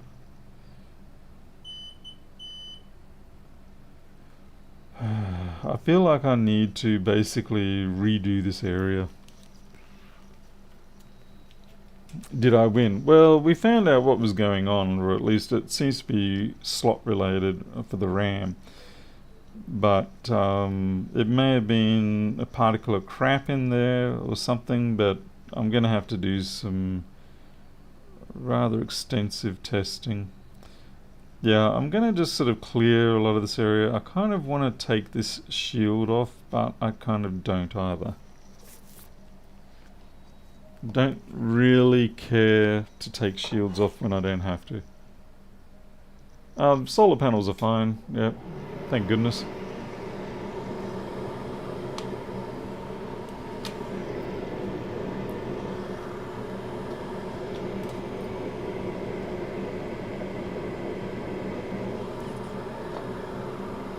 Basically, Graham, looks like the whole A channel was misbehaving, and we would either end up with a RAM debug fault or we would end up with a CPU debug fault.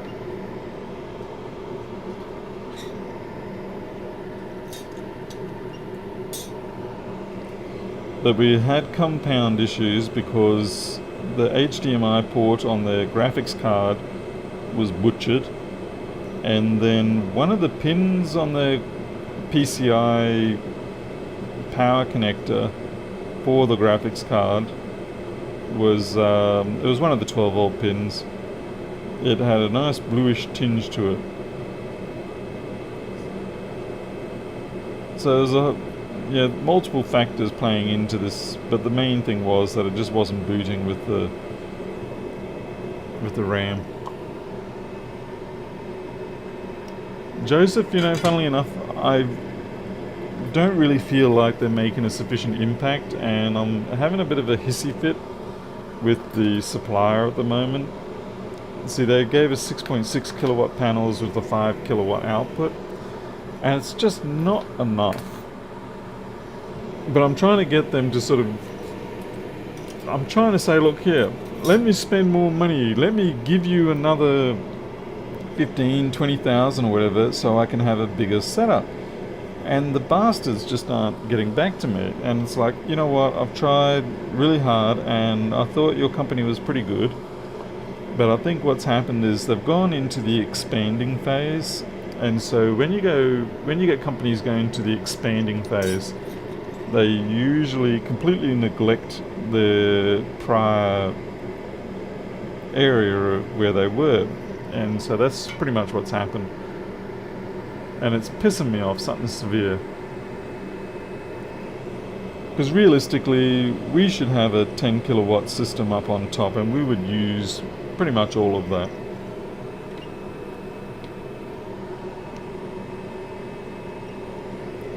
The lightning strike hit about 300-400 meters down the road. And for us, it took out the telecommunication lines. For other people, if being in sufficiently close proximity, the EMP would have taken out various things.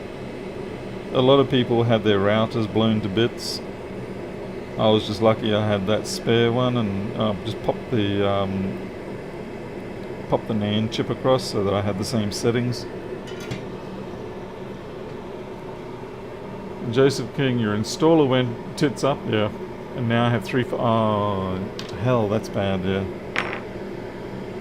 So that's the other reason why I went with the people that I did, is because they've been around for a long time. They've been reputable the whole time. Yeah, I've been tracking them. And I don't know, maybe they just didn't, maybe they felt that we were poor ass people or something. I'm not sure, because, you know, the house looks pretty crap.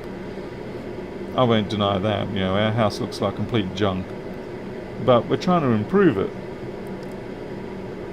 But I get the feeling that these people sort of came in, sort of went, oh, yeah, okay, yeah, sure, here you go. Here's your solar system, here's your 6.6 install and your 5 kilowatt inverter. That's the other thing that pissed me off, is I said to them straight up, and they had all our bills. They knew what our consumption was. And they still gave, you know, said, oh, look, you know, here's a 5 kilowatt system, 5 kilowatt inverter.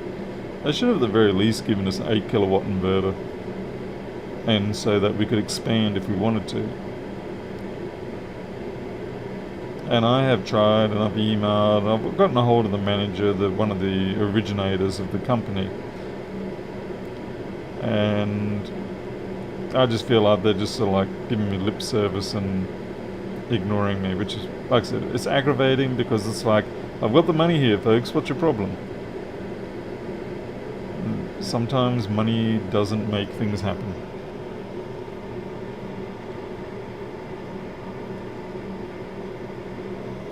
Yeah, Creature, it'd be nice if we had fibre. We were supposed to have fibre in this country. But that's going to be another rant. People in Australia will know what I'm going to rant about when it comes to that sort of thing, but needs to say we should have had fibre, we were going to get fibre, and then we got done over. And we ended up a system that took longer to roll out, cost more, and is a hell of a lot slower.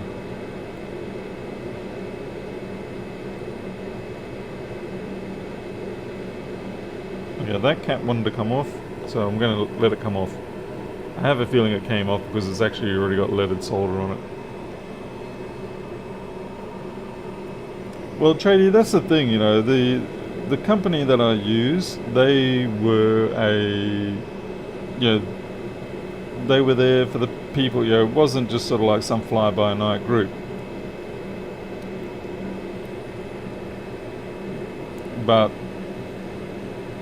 yeah, I sort of gave them a chance. I actually gave them 2 chances, and maybe that's my problem. Wow, these are not coming off. I don't want to force them, because if you force them in this sort of scenario, you're going to end up regretting that severely.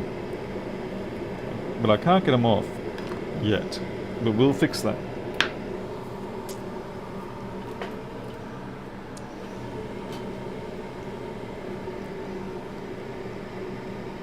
Oh yeah, Liberals really stuffed up on. Yeah, I mean, there's a lot of things that I have liked that the Liberals did for over the years, but kneecapping the NBN because of Murdoch, pretty much anyway, and Trevally or whatever his name was for Telstra, that really was, for all intents and purposes, that was treason. Yeah, Creature, I've got smaller nozzles, I don't really care for them. Especially on MacBooks, because you really need to get a lot more heat into the board, and those smaller nozzles just can't do it.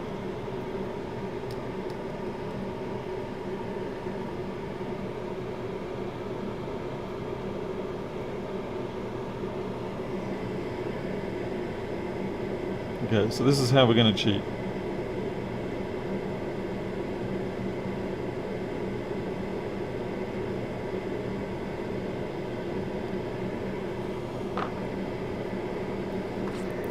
If MacBook logic boards were more like PC logic boards or PC laptop logic boards, then you could get away with the smaller nozzles. But MacBook logic boards are massive thermal sinkers. How much do you pay for gigabit internet? I wish I knew. I pay at the moment about $85 a month for 100/20, so 100 megabit down, 20 up. I used to have 140, and then I got screwed out of that.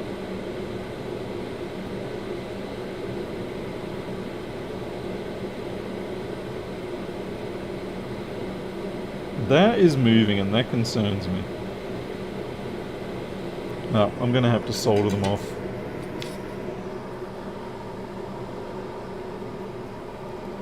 Big blob of solder.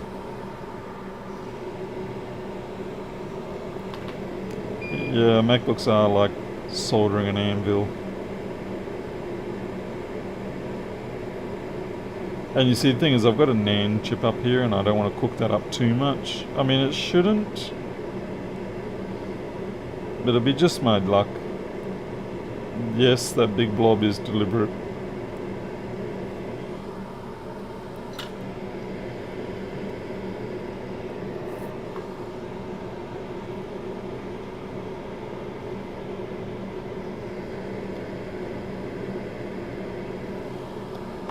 It is funny you should mention about the brain splitting in two creature, because you're right. Certainly when you get started doing this, it does feel quite debilitating trying to talk and work. It's like trying to walk, talk, chew gum and breathe. You know, some things are just impossible.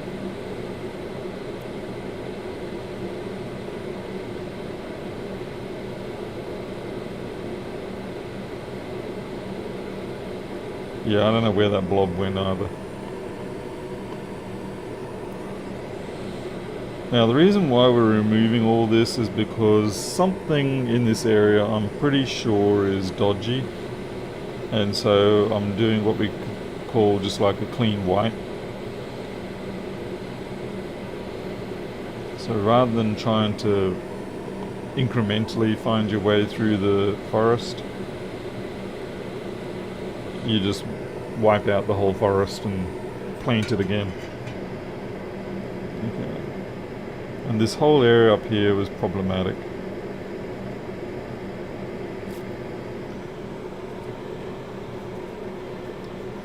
Yeah, Trady, I'm almost considering it. Almost.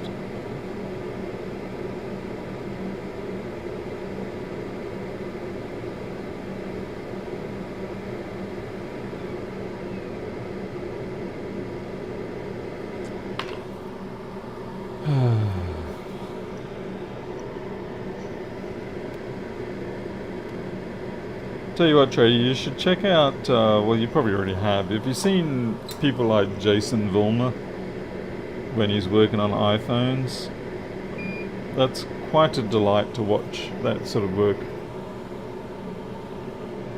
Yeah, because this sort of stuff, MacBook size parts, are monstrous compared to what he deals with. Like, so much of his stuff is, you know, half the scale. Like, most of these parts are 201 parts. Most of the iPhone parts are 0105 parts, of which you can fit 4 pretty much into a 201. So it's a 50% scale down, but it's substantially more difficult to handle.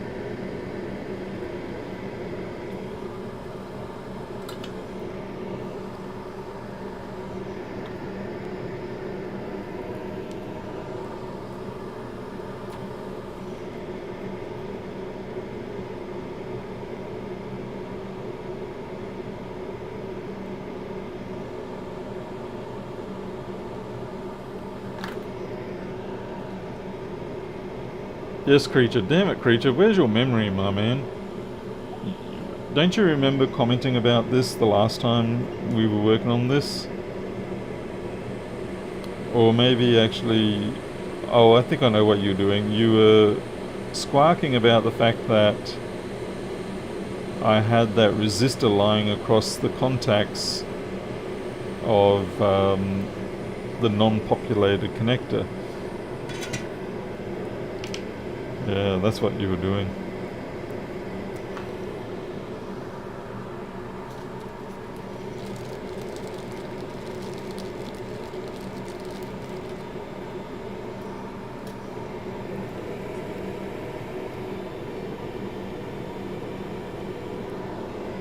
Yeah, 0105 is basically just like playing with dust. You misplace something, there's no point, you just go get another one. I'm actually amazed. I would love to learn more. I'm going to dig into the engineering behind what they created for the pick and place machines for that sort of size.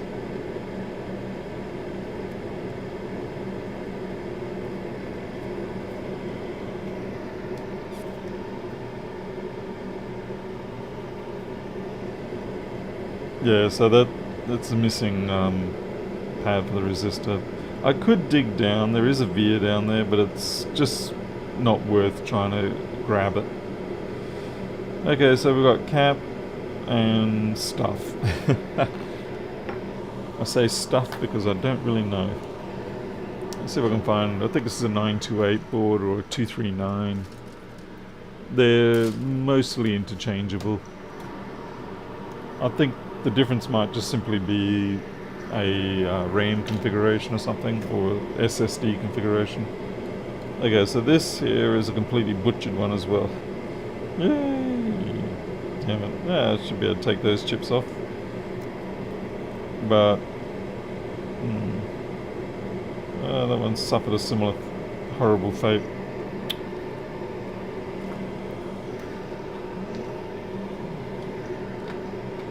I'm going to load up the board view, see what the value of those parts are. If they're fairly generic, then I'll just drop them in new.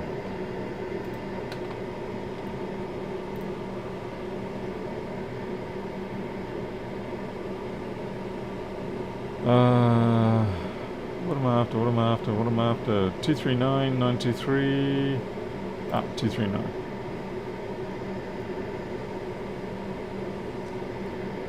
And we are looking on the underside. Okay, so this is the array of parts. Damn it, I haven't populated the values for these ones yet. So we've got 100k.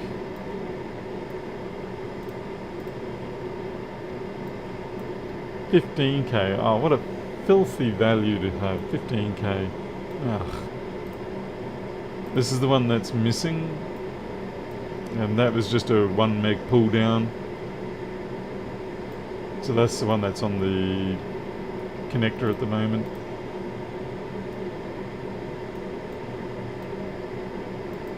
.24 volt. We'll probably have that.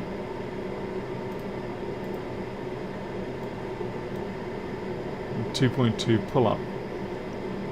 Yeah, okay.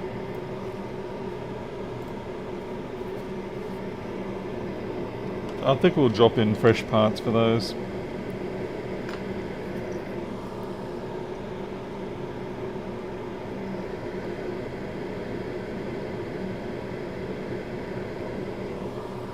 At the size of 201, I wouldn't be surprised if they used something like, well, I don't know, but wouldn't surprise me if they used electrostatic.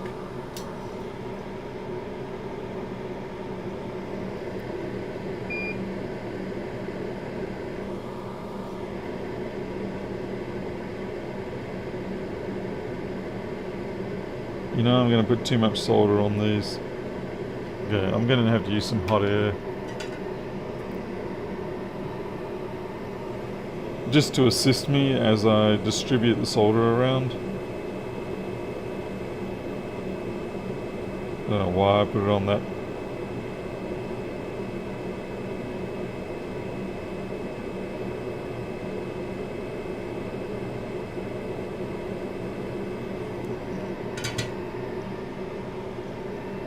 Ach, niemand. Sorry, folks.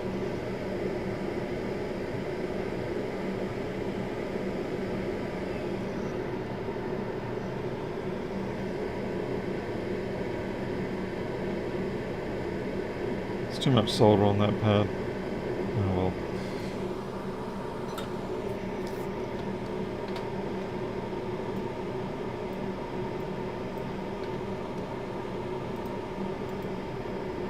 Okay, 100k 201. Yeah, here we go. 10k, that's not going to help. Though you'd be surprised the value you can get away with in some cases. 15 ohms, that's not what we want for later, we want 15k. Alright, so this is a 100k.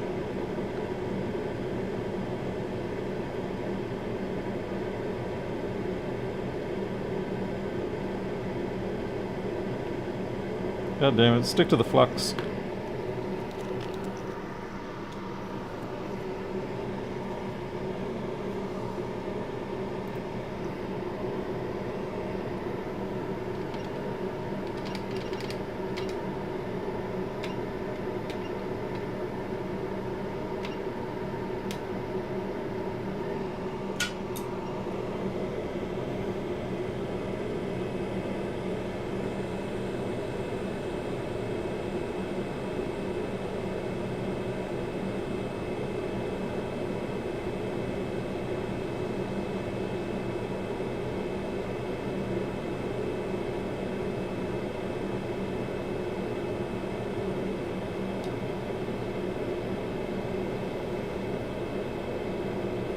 That took a lot longer than I like.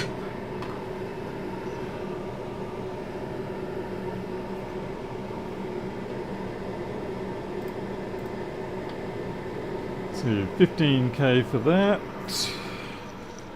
Here's the next one. 18 ohms, 6k8, 56, 39, 27, 33. Yeah, we can put two of those in parallel. 68, 22, 348. What a stupid value. No, just kidding. It's important value, that one. 1 ohm 8, 200, 3k3, 22, 0, 10 for 100k's again. No, actually I've got two bags of 100k. I really should merge them. You watch, I'm not going to have 15k. Didn't I say this last time? I'm almost certain I said this last time. I just haven't got around to 11k. More 10k. Why the hell haven't I merged my bags?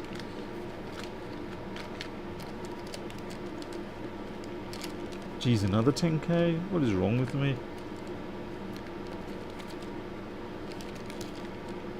Yeah, 15k is one that I don't have.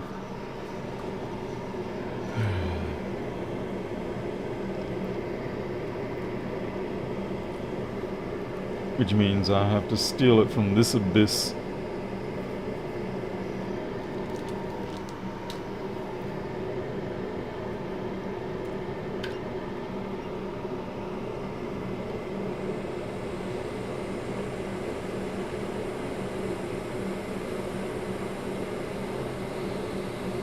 Might as well pick this up.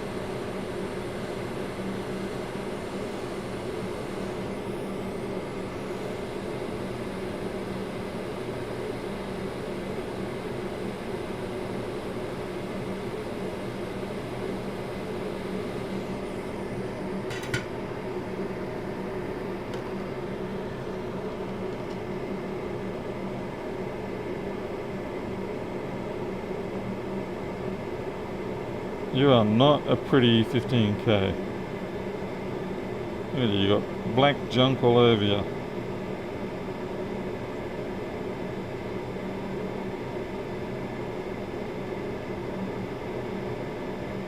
You're also irritating me. I'm not too worried about the NAND at this point.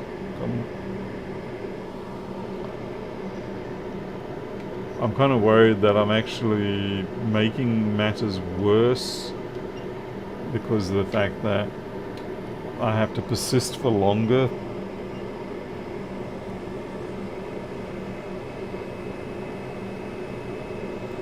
Wow, oh, I actually thought I lost that for a second.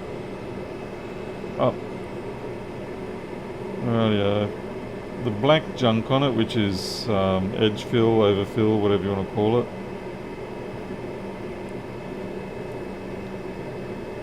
Sort of gripping onto it badly. I more just need to guide it.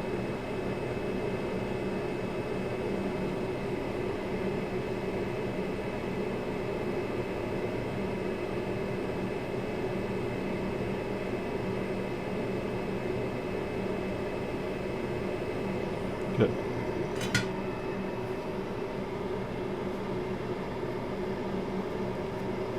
Tanmay, when you say SMDs, are you referring to like the components, or like as in the resistors and capacitors, or something else, as like the chips?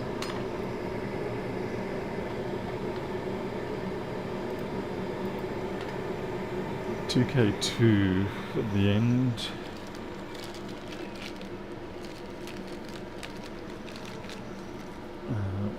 And please, for the love of God, nobody send me those AliExpress or eBay books of resistors and stuff.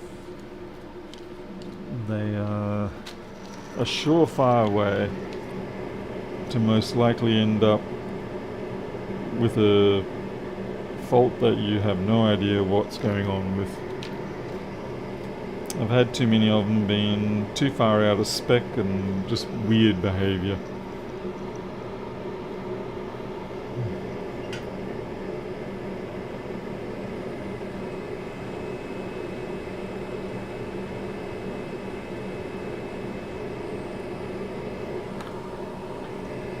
Resistors are bad enough, caps will be even worse.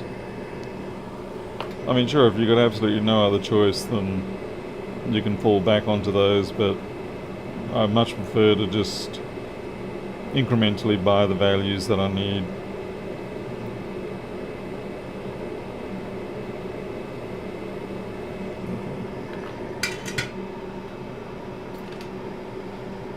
Right, and the last one we need is the 2.2 microfarad 201.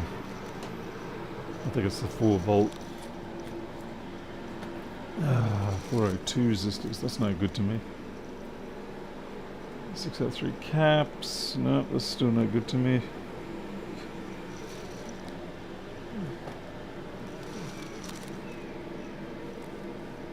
Oh no.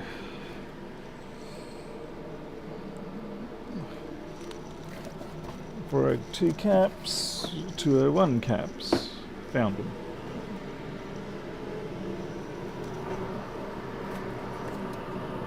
So do I want 2.24? Probably not a value I have. 2.26. You can always use that as a push.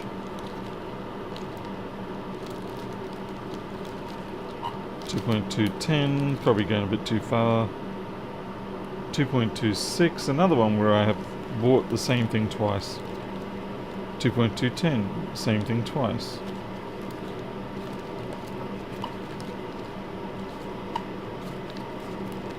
Yeah, we'll use the 2.263.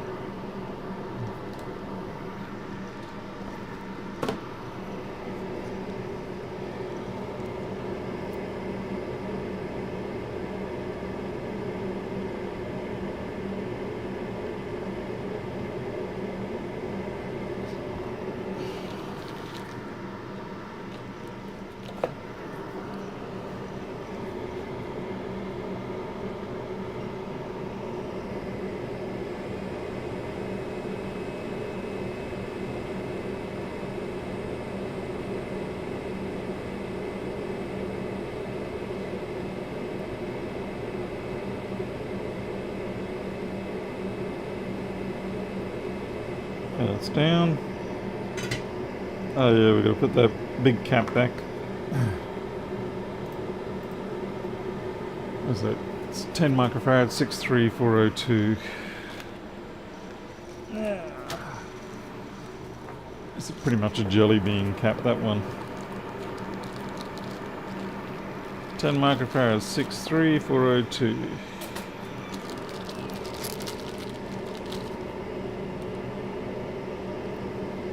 can tell they're a jelly bean cap because I've used a lot of them.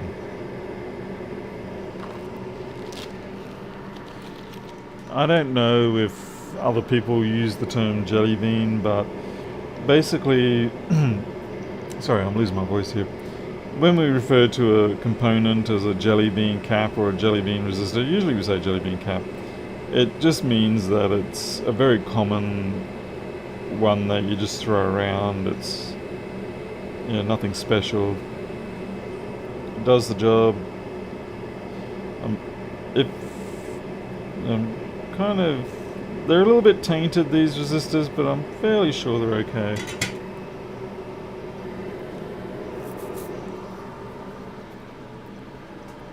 I might give them a whirl with the toothbrush.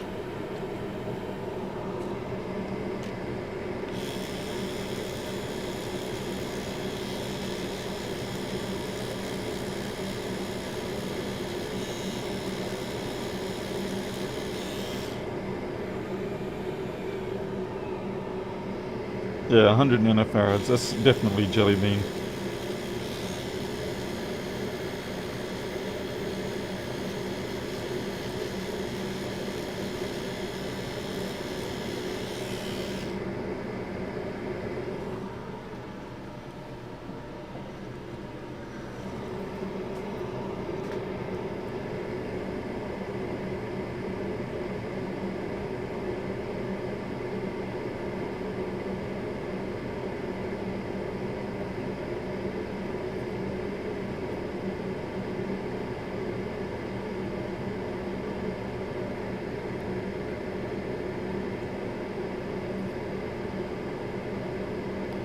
I think I'll replace that cap.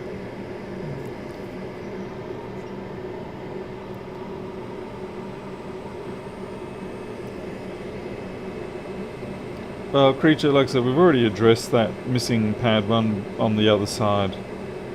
It's already handled.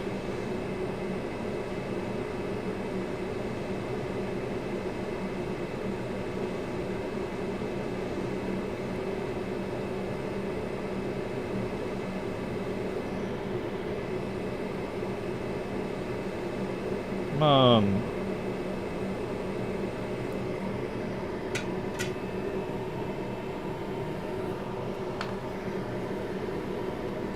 Yeah, the missing pad one's already handled, and we have actually verified that the pad in which it relates to on the CD3215 is with the correct value on it now.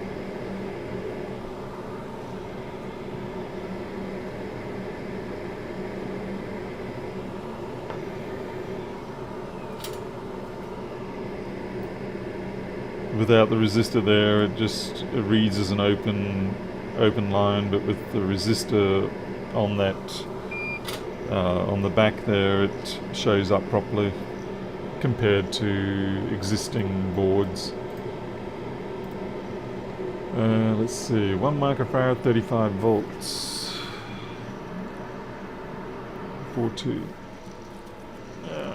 1 microfarad, 25 volts. Oh, geez. This is one I'm waiting on getting more stock of, I think. 2.2.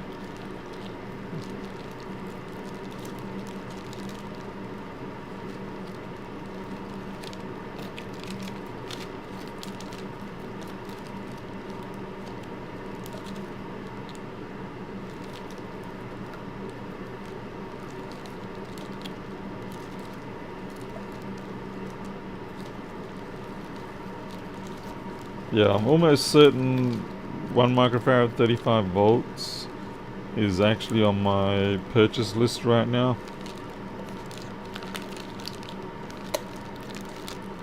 Yep, it is.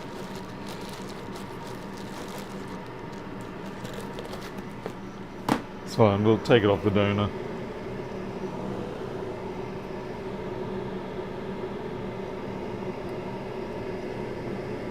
Mind you, the donor looks not much better. It's not the worst, but it's not exactly the greatest either.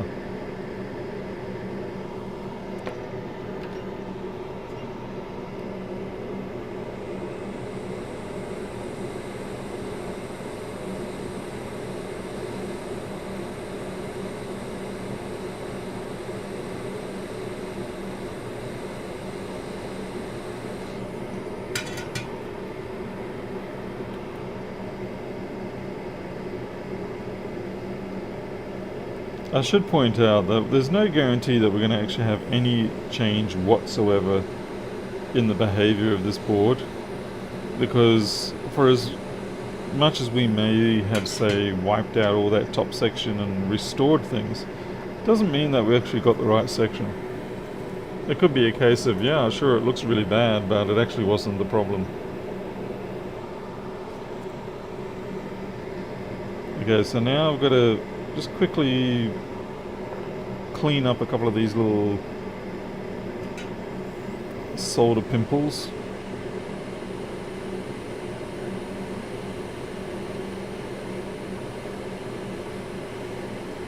Fun when your wick contributes more solder than what it picks up.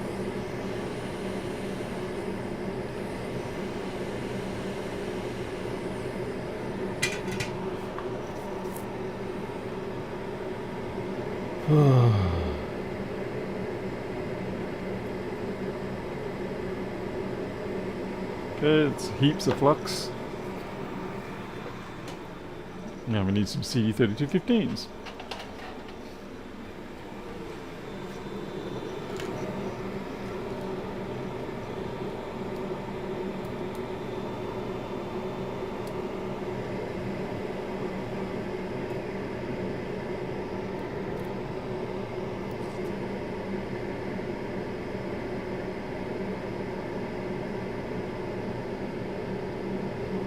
They may be imperfect in the sense of they are pooled CD3215s, but they should at least actually work, because they're not trying to be fake, they're being honest about the fact that they're pools. The problem comes around when you have sellers pretending that they are brand new from the factory and stuff like that. It's like, yeah, sure, they're brand new off another board.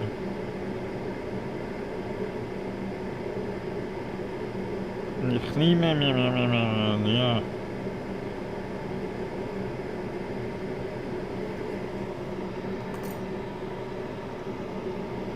Okay, and now, because we're doing a bit more of a heat soak, we will put that shield back on.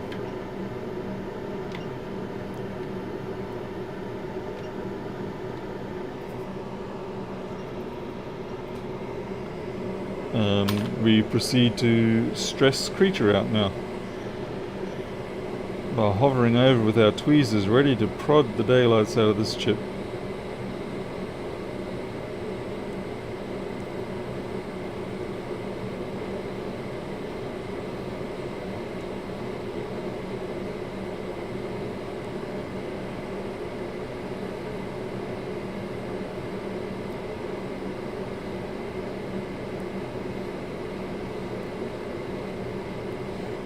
That feels like that's settled in.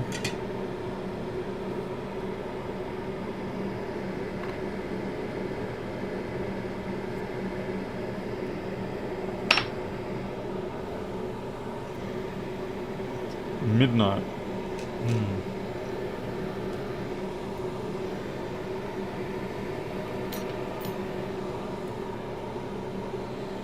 And if this isn't successful, I'll just have to walk away for tonight, because I've got other things I've got to get done. I'm pretty tired. I only got 3.5 hours sleep last night, which is not good. That's mostly because I had to get up and early and go off to Townsville this morning. So, because usually what I like to do now is, if I get up at around about 6 in the morning, I can get to Townsville and get back before 10:30, which of course is Micro's injection time.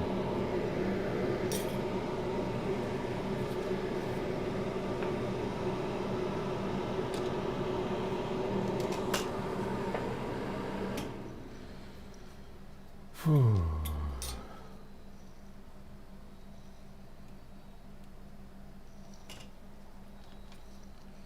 Okay, let's see how we go now. Oh, well, yeah, that's completely useless. Oh, not this stuff again.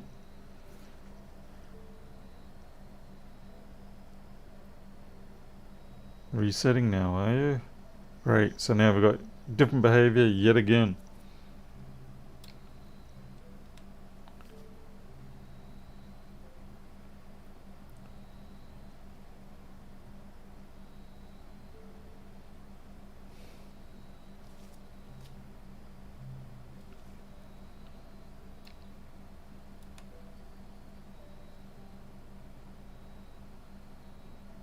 At least other than the fact that it's flipping,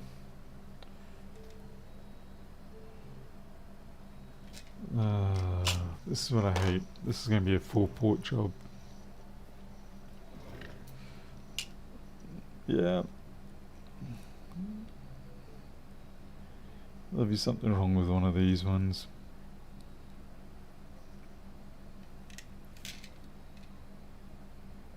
Actually, yeah, there's a bit of corrosion down there.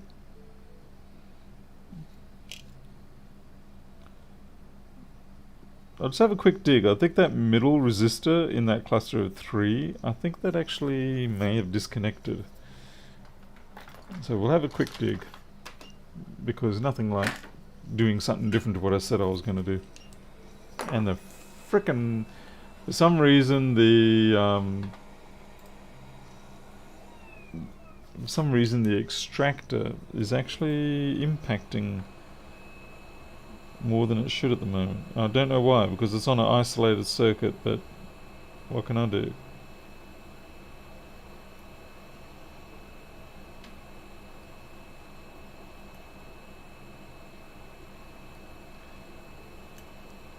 The USB hub that I got sent, by the way, if you're the person that sent me the hub, let me know, because I've been a real dilly and forgotten. The hub has helped, but yeah, something's amiss the last couple of days.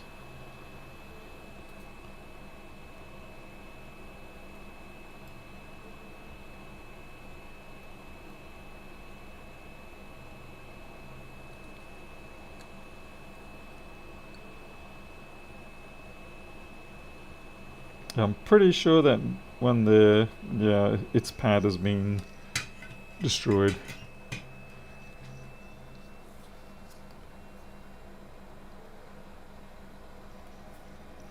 Tradie, yeah, Micro is doing really good, really. I'm very happy with how he's going. I mean, I think he's about 11 or 12 years old now. And we've been doing the insulin for 3-4 years. So overall, I'm quite happy with that. Right, see what I mean by that resistor? Actually, I don't want to push it too much, because if I tear that pad up there, I'm going to be in big trouble. But that one's okay, but these two, they're suspicious. So I'm going to have to use a blob of solder to get them off.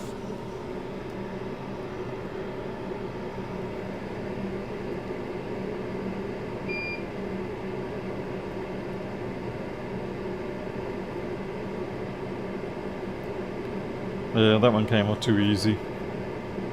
And you can see it left behind a grey pad.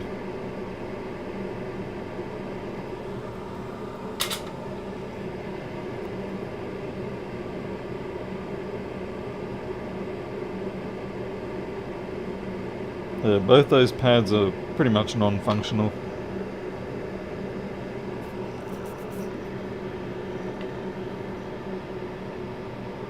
"11 human years, of course." This is where you could probably use that motorized pencil tool if you wanted, but I prefer to use just by hand, because it's all too easy to just slip ever so slightly with those motorized tools. and that's it, it's all gone. It's fine if you're carving out large areas, but we're not carving out large areas. We're doing very small 201 pads. And naturally, of course, I put the solder. There we go.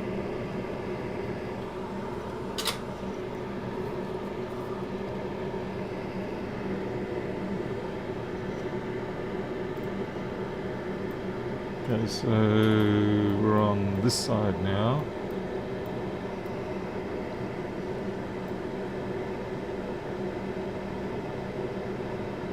Things look different.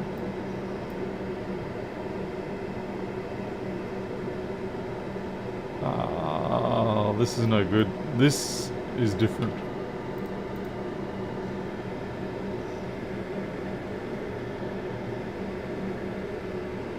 So you can see we've got the lid sensor, we've got the fuse, we've got the little cap, and we've got the diode and all that, but what we don't, we've got one of the components is missing here, and it might be that one. Let's see, what's the alignment? That XW, this XW thing, that's just a wire. It's an internal wire. So the alignment of this one is pretty much, yeah, getting towards halfway between that cap, which makes sense. So like this and that. So that there is a mystery resistor that isn't on the board view. Good thing it hasn't come off. But these two, we do know what they are.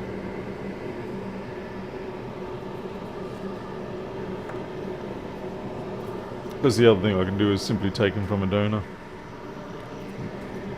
But it looks like, given that it's 3108, 3109, they're going to be... Okay, they're 1 meg resistors.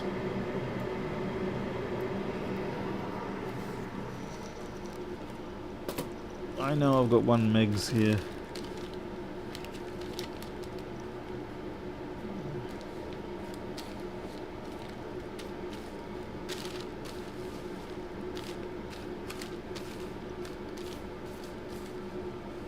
One day I'll consider organising all this crap.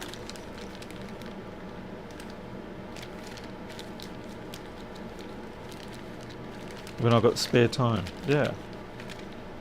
Although some people will say, well, you would get more spare time if you didn't spend so much time because you haven't organised your crap. And that is a valid observation.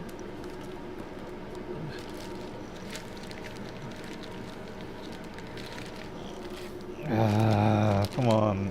Where are you 1 megs? Honestly, you could probably use anything from 200k up.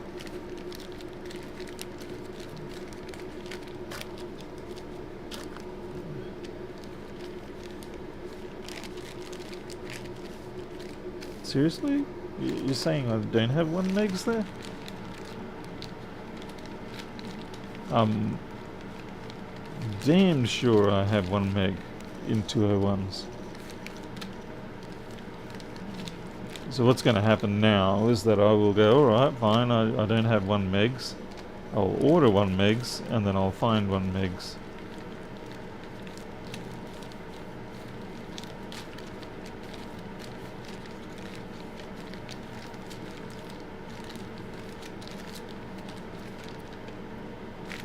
Well, that's really weird.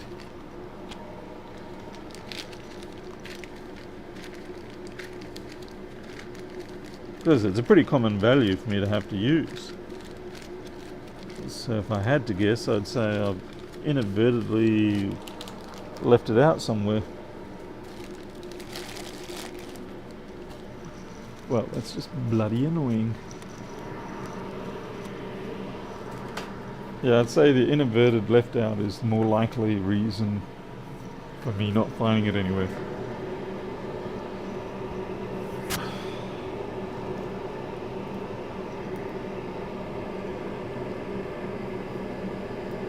Oh wow, look. This one doesn't have it. So the other board is a slightly different board to this one.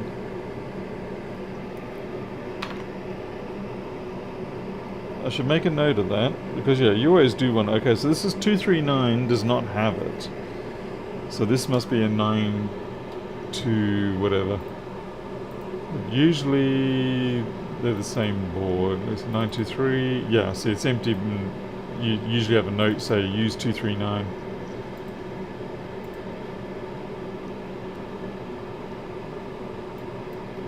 So it's interesting to note that that's the difference between the boards.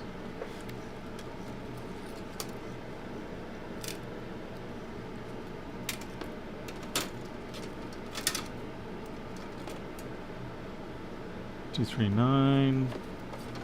I'm going to say that most of the ones I've got here are 239s.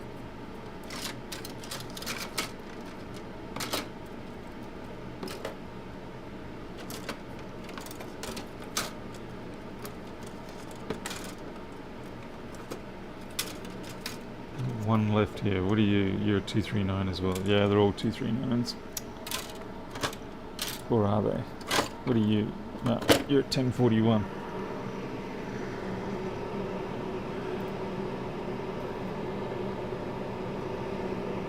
Maybe I need some sleep. Well, yeah, I mean, that's always plausible.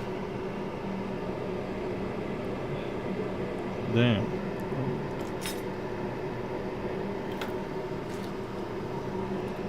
I guess I'm just a little bit frustrated there that I can't find my 1 megas, given that I know I do have them. So it's frustrating when you can't find what you know you do have.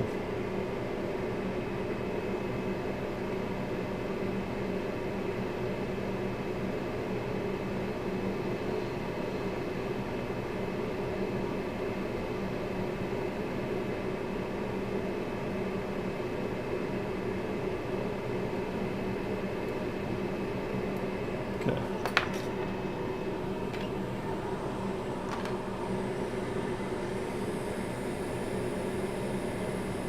Can't sleep with this on my mind. You know what it's like when you get you think you got a solution to a problem.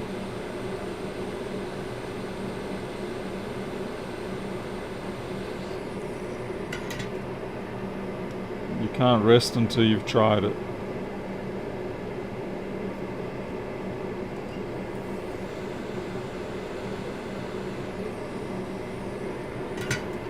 That is not reflowed down properly, and that's intentional. I don't want to do it until I've got both of them there, so that when I apply the heat, it's, you know, just once off.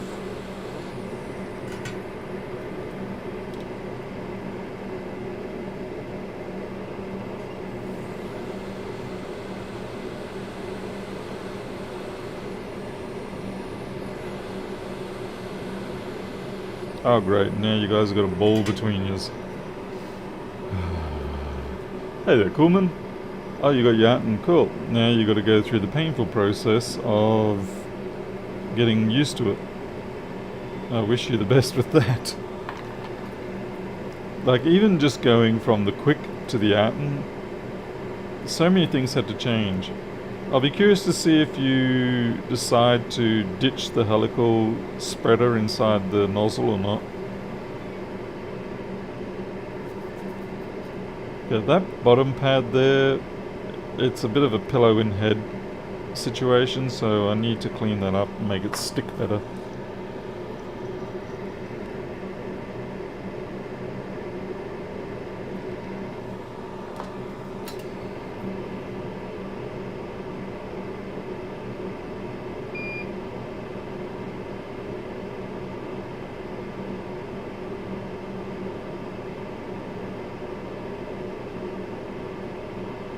Okay, it looks acceptable.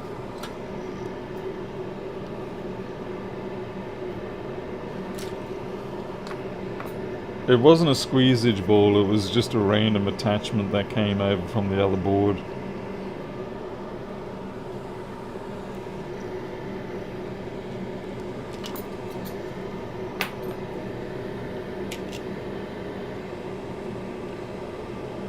I realise we are still in quad mode. I'm just going to leave it there, to be honest.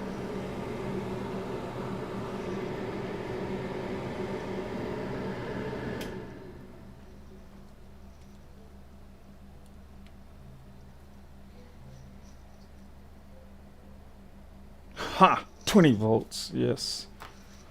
Eat that, you little piece of scum. Ah.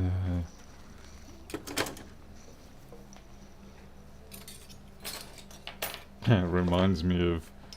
I'm trying to think now, was it Graham or was it Vince? I think it was Vince when he fixed his first MacBook.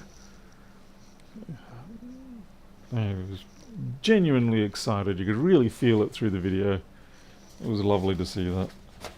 Lovely to sort of voyeuristically re-experience that joy.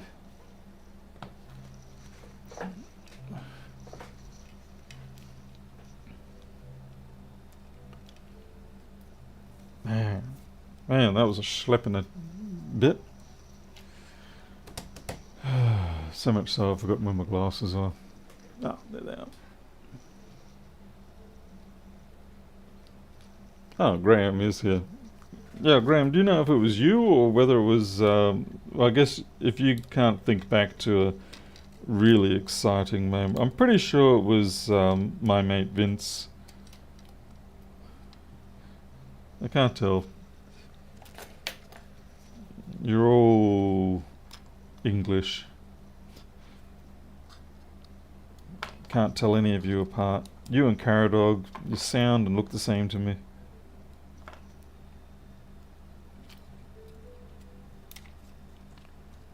Caradog will be offended by that.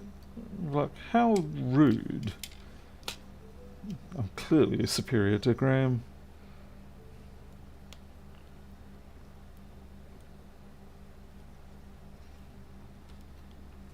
Got bugs flying around me at the moment. See, your job when you get lots of wet weather, as it encourages a lot of bugs.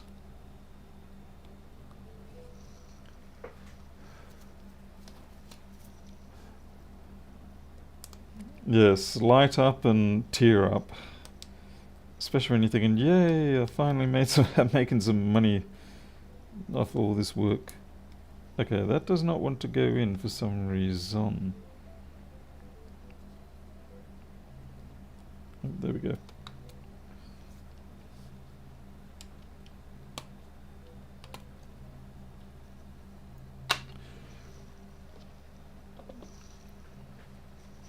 We're going to go top, above. There we go. So the corpses everywhere on this top deck. Might just put them into a little dime bag for now.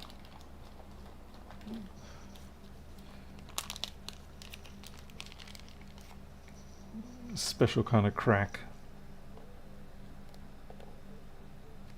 Stuff that will kill you, actually.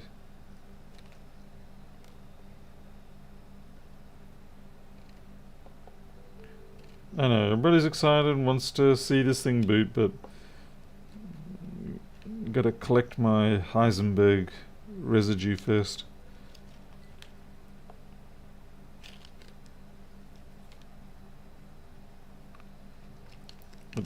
A lot of that looks like it's little pieces of dust, but they're actually components.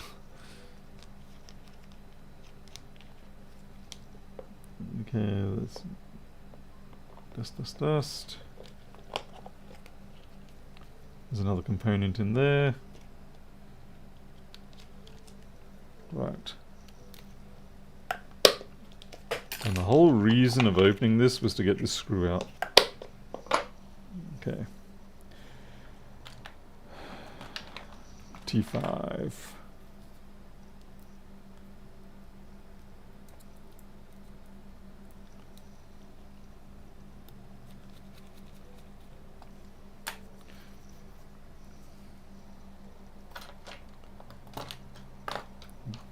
You can tell I'm getting to the end of my sane mental state. I'm just...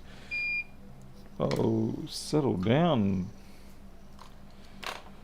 Well, that should be enough for us to test. And I don't know what user said. This is supposed to be just one of Jason's machines, but I can't guarantee that it doesn't come up with something personal. So we're going to plug that in. come on. There's 20 volts again. It's always good to see it come back. Nice to see the graph.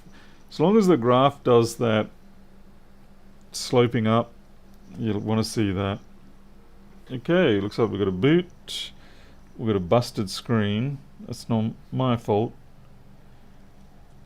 Oh, it's restoring from that solarized opposite thing. That's for when it's actually restoring from a, what do you call it? Hibernation state. Okay. It is working. It's just very dim, but it is working. Oh, here it comes. There we go. And now it's gone. And it's back. What the heck is going on here? There's something wrong with the display, as you can see via this up here.